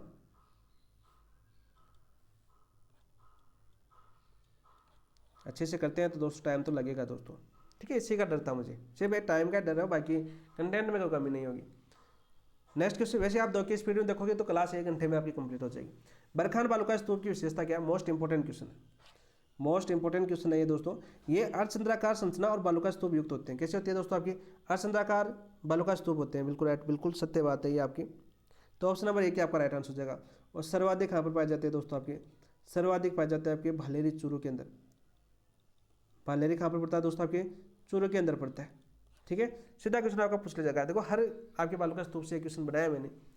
नेक्स्ट क्वेश्चन की बात करते हैं। देखो अनुप्रस्थ बालू का स्तूप किस प्रकार से बनते हैं? अनुप्रस्थ बालू का स्तूप किस प्रकार से बनते हैं दोस्तों? पवन की दिशा के समांतर। बताओ भाई, पवन की दिशा के समांतर बनते हैं क्या आपके अनुप्रस्थ बालू का स्तूप? दोस्तों अनुप्रस्थ बनते हैं आपके पवन की दिशा के समान की बात करें तो कौन से बनते हैं दोस्तों आपके अनुदैर्ध्य बालू का स्तूप। लिख देता हूं साथ साथ, अनुदैर्ध्य बालू का स्तूप। पवन के मार्ग में अवरोध में समकोण पर कौन बनते हैं दोस्तों, अनुप्रस्थ बनते हैं। तो ऑप्शन नंबर 2 आपका राइट आंसर हो जाएगा। ऑप्शन नंबर 2 आपका राइट आंसर हो जाएगा। नेक्स्ट क्वेश्चन की बात करते हैं दोस्तों। क्वेश्चन नंबर, अनुदैर्ध्य बालू का स्तूप का सर्वाधिक विस्तार कहाँ पाया जाता है। इंपोर्टेंट है भाई। अनुदैर्ध्य बालू का स्तूप का विस्तार सर्वाधिक कौन से जिले में पाया जाता है आपका, दक्षिणी फलौदी, रामगढ़, जैसलमेर में, शेखावाटी क्षेत्र सीकर में, बीकानेर जिले में, सूरतगढ़, गंगानगर के अंदर। तो राइट आंसर क्या हो जाएगा दोस्तों आपके, राइट आंसर हो जाएगा दक्षिणी फलौदी, रामगढ़, जैसलमेर के अंदर। तो ऑप्शन नंबर 1 आपका राइट आंसर हो जाएगा, जहाँ अनुदैर्ध्य बालू का स्तूप सर्वाधिक पाए जाते हैं, जो आपके पवन की दिशा के समांतर बनते हैं दोस्तों। पवन की दिशा के समांतर बनते हैं दक्षिणी फलौदी और आपके रामगढ़, ये दोनों अलग अलग कॉमा लगा लेना बीच में। ऑप्शन नंबर 1 आपका राइट आंसर हो जाएगा। अभी ये मत समझ लेना कि दक्षिणी फलौदी जैसलमेर के अंदर है, ठीक है। नेक्स्ट क्वेश्चन की बात करते हैं दोस्तों। पैराबोलिक बालू का स्तूप में कौन सी विशेषता होती है दोस्तों, ये झाड़ियों के सारे विकसित बहुमुखी स्तूप होते हैं। झाड़ियों के सारे क्या होते हैं दोस्तों आपके, बहुमुखी स्तूप होते हैं। तो ऑप्शन नंबर 1 आपका राइट आंसर हो जाएगा। तारा बालू का स्तूप आप देखा आकार कैसा होता है, स्टार ऐसा, स्टार के समान। कहाँ पर पाए जाते हैं आपके, पोखरण के, जैसलमेर के मोहनगढ़, ठीक है, और श्रीगंगानगर के सूरतगढ़। मोहनगढ़, जैसलमेर के मोहनगढ़, पोखरण,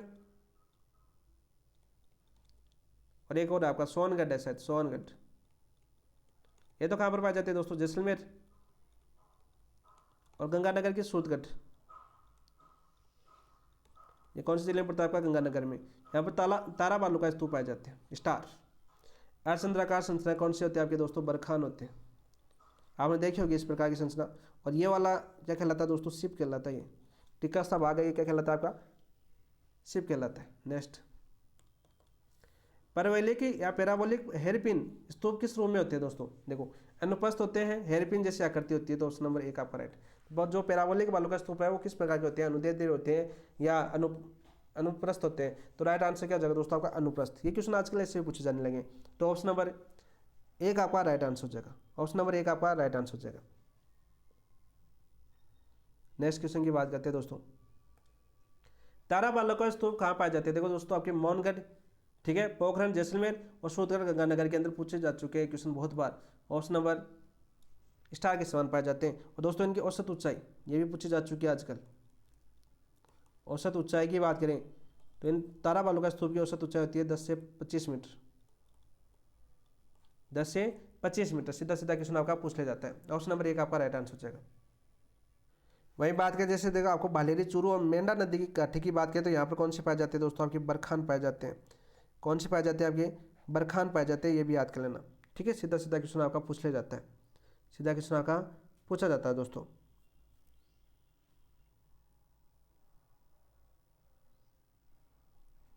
नेक्स्ट बात करते हैं दोस्तों। नेक्स्ट क्या है, नेबखा बालू का स्तूप किसके सहारे बनता है। नेबखा बालू का स्तूप है वो किसके सहारे बनता है, बताओ भाई। नेबखा बालू का स्तूप किसके सहारे बनता है, झाड़ियों के सारे, पर्वतों के सारे, नदियों के सारे, मानव निर्मित अवरोध। तो राइट आंसर क्या आ जाएगा दोस्तों आपका, तो ये बनता है दोस्तों आपके झाड़ियों के सारे। ऑप्शन नंबर 1 आपका राइट आंसर हो जाएगा। किसके सारे बनते हैं आपका, झाड़ियों के सारे। इनकी आकृति कैसी होती है दोस्तों, आकृति की बात करें तो नवचंद्राकार। कैसी होती है आपकी, नवचंद्राकार इनकी आकृति होती है। बार बार आपका पूछा जाता है। और राजस्थान में पाया जाने वाला सबसे छोटा बालू का स्तूप,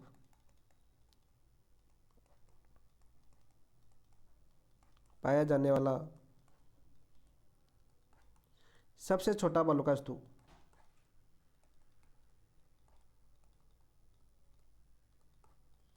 बालू का स्तूप बहुत बार आपके एग्जाम के अंदर पूछा गया, बहुत बार आपके एग्जाम पूछा गया है। उपनाम की बात कर लेते हैं यहाँ पर।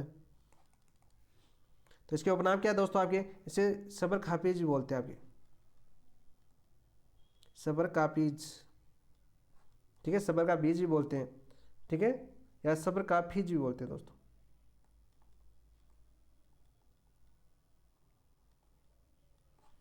बहुत बार एक क्वेश्चन आपका पूछा गया एग्जामों के अंदर। नेक्स्ट क्वेश्चन की बात करते हैं दोस्तों। नेक्स्ट क्वेश्चन क्या है आपका, पश्चिमी राजस्थान में पाए जाते हैं दोस्तों ये। नवचंद्राकार बालू का स्तूप कहाँ पाए जाते हैं? लुनेट जिलों के किनारे। कहाँ पाए जाते हैं आपके? लुनेट जिलों के किनारे।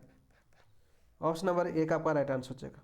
ऑप्शन नंबर एक आपका राइट आंसर हो जाएगा दोस्त। नेक्स्ट, अवरोधी बालू का स्तूप कैसे बनते हैं? किसी अवरोध जैसे पेड़, झाड़ी, पर्वत या भवन के कारण अवरोधी बालू का स्तूप हो जाएंगे। तो ऑप्शन नंबर एक आपका राइट आंसर हो जाएगा। हेलबेक बालू का स्तूप की विशेषता क्या है? हेलबेक बालू का स्तूप की विशेषता क्या है दोस्तों?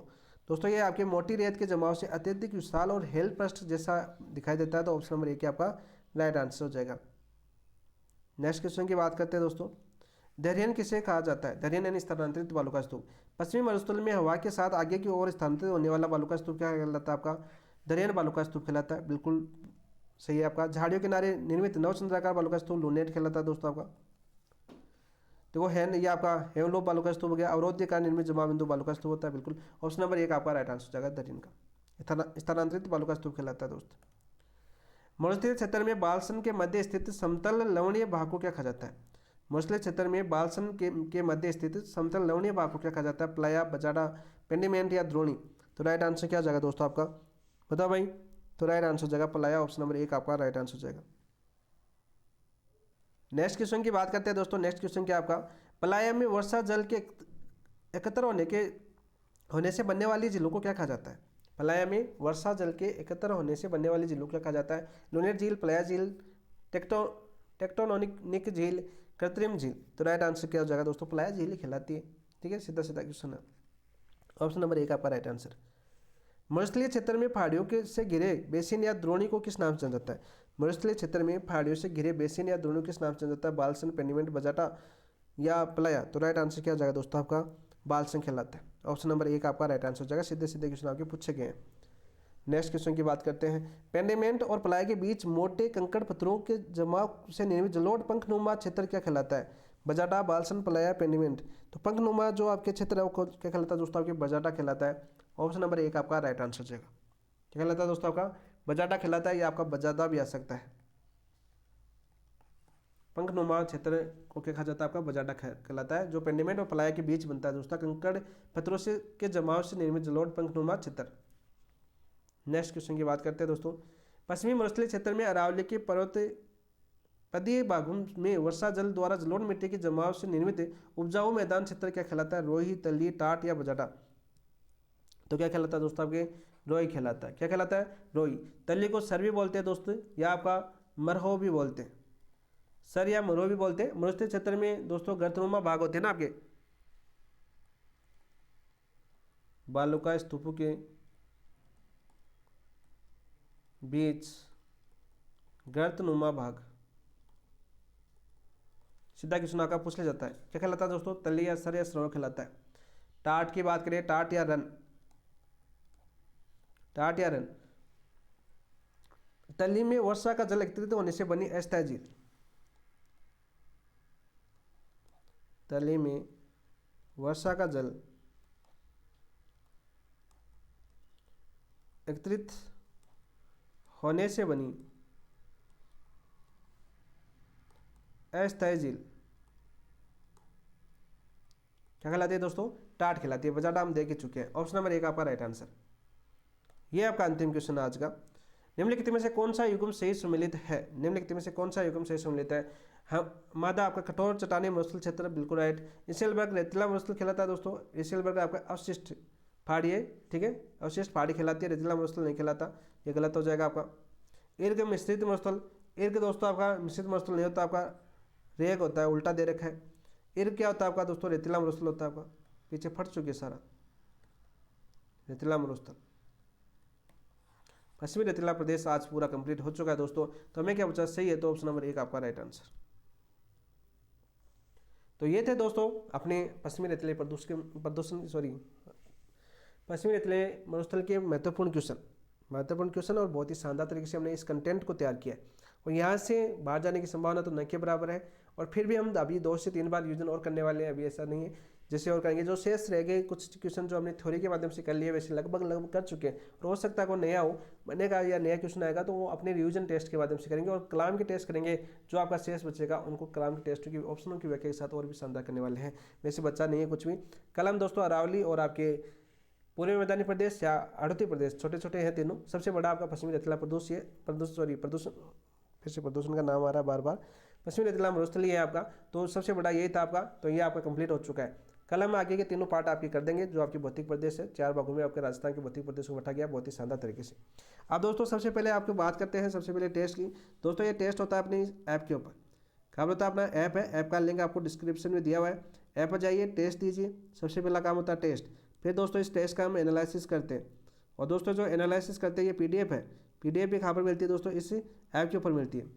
ठीक है, इसके साथ साथ दोस्तों इस ऐप के अंदर विशेषताओं की बात करें, करंट अफेयर्स सुजस्ट अपना डेली हो रहा है आपका, सुजस्ट डेली टेस्ट और आपका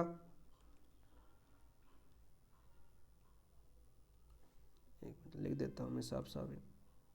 सुजस्ट का है दोस्तों, उसका रोज टेस्ट हो रहा है आपका। ठीक है, इसका टेस्ट आपका हो रहा है। और आपकी भारत जैसे फर्स्ट ग्रेड वाले हैं तो उसको भारत और वर्ल्ड का भी आएगा आपका, विश्व का। तो ये आपकी कलाम बुकलेट आने वाली है अक्टूबर माह की, जो आपका माइनर टेस्ट एक है। तो इस कलाम बुकलेट के माध्यम से कवर करेंगे बहुत ही शानदार तरीके से। इसके साथ साथ दोस्तों ऐप के ऊपर आपको नोट्स साथ साथ ही अवेलेबल करवाए जा रहे हैं। जो हम आपके टॉपिक करें उन टॉपिकों के नोट्स भी अवेलेबल करवाए जा रहे हैं, तो आप उन टॉपिकों को पढ़ सकते हैं, क्योंकि अलग अलग बुकों से हमने ये टॉपिक उठाए।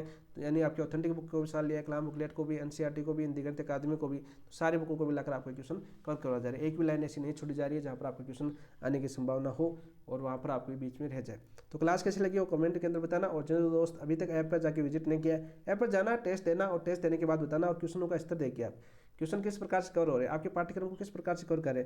और आपकी प्रैक्टिस कब ज़्यादा महत्वपूर्ण होगी, जब आप MCQ करोगे दोस्तों। तो MCQ को कीजिए, टेस्ट दीजिए, आकलन कीजिए अपना, और टेस्ट सीरीज की बेहतरीन तरीके से तैयारी कीजिए, और एक अच्छे अंजाम को यानी अपने एग्जाम को एक बहुत ही शानदार तरीके से लीजिए दोस्तों। सीरीज लीजिए, और सीरीज लोगे तभी अपने सिलेक्शन को पार कर सकते हैं। पढ़ाई तो करनी पड़ेगी, ये चीज़ें तो आपको माननी पड़ेगी। तो इसी के साथ इस क्लास समाप्त करते हैं। और जिन दोस्तों ने चैनल को सब्सक्राइब नहीं किया, चैनल को सब्सक्राइब करना, वीडियो को लाइक कर देना और अपने दोस्तों के साथ शेयर कर देना। थैंक यू, धन्यवाद दोस्तों, जय हिंद।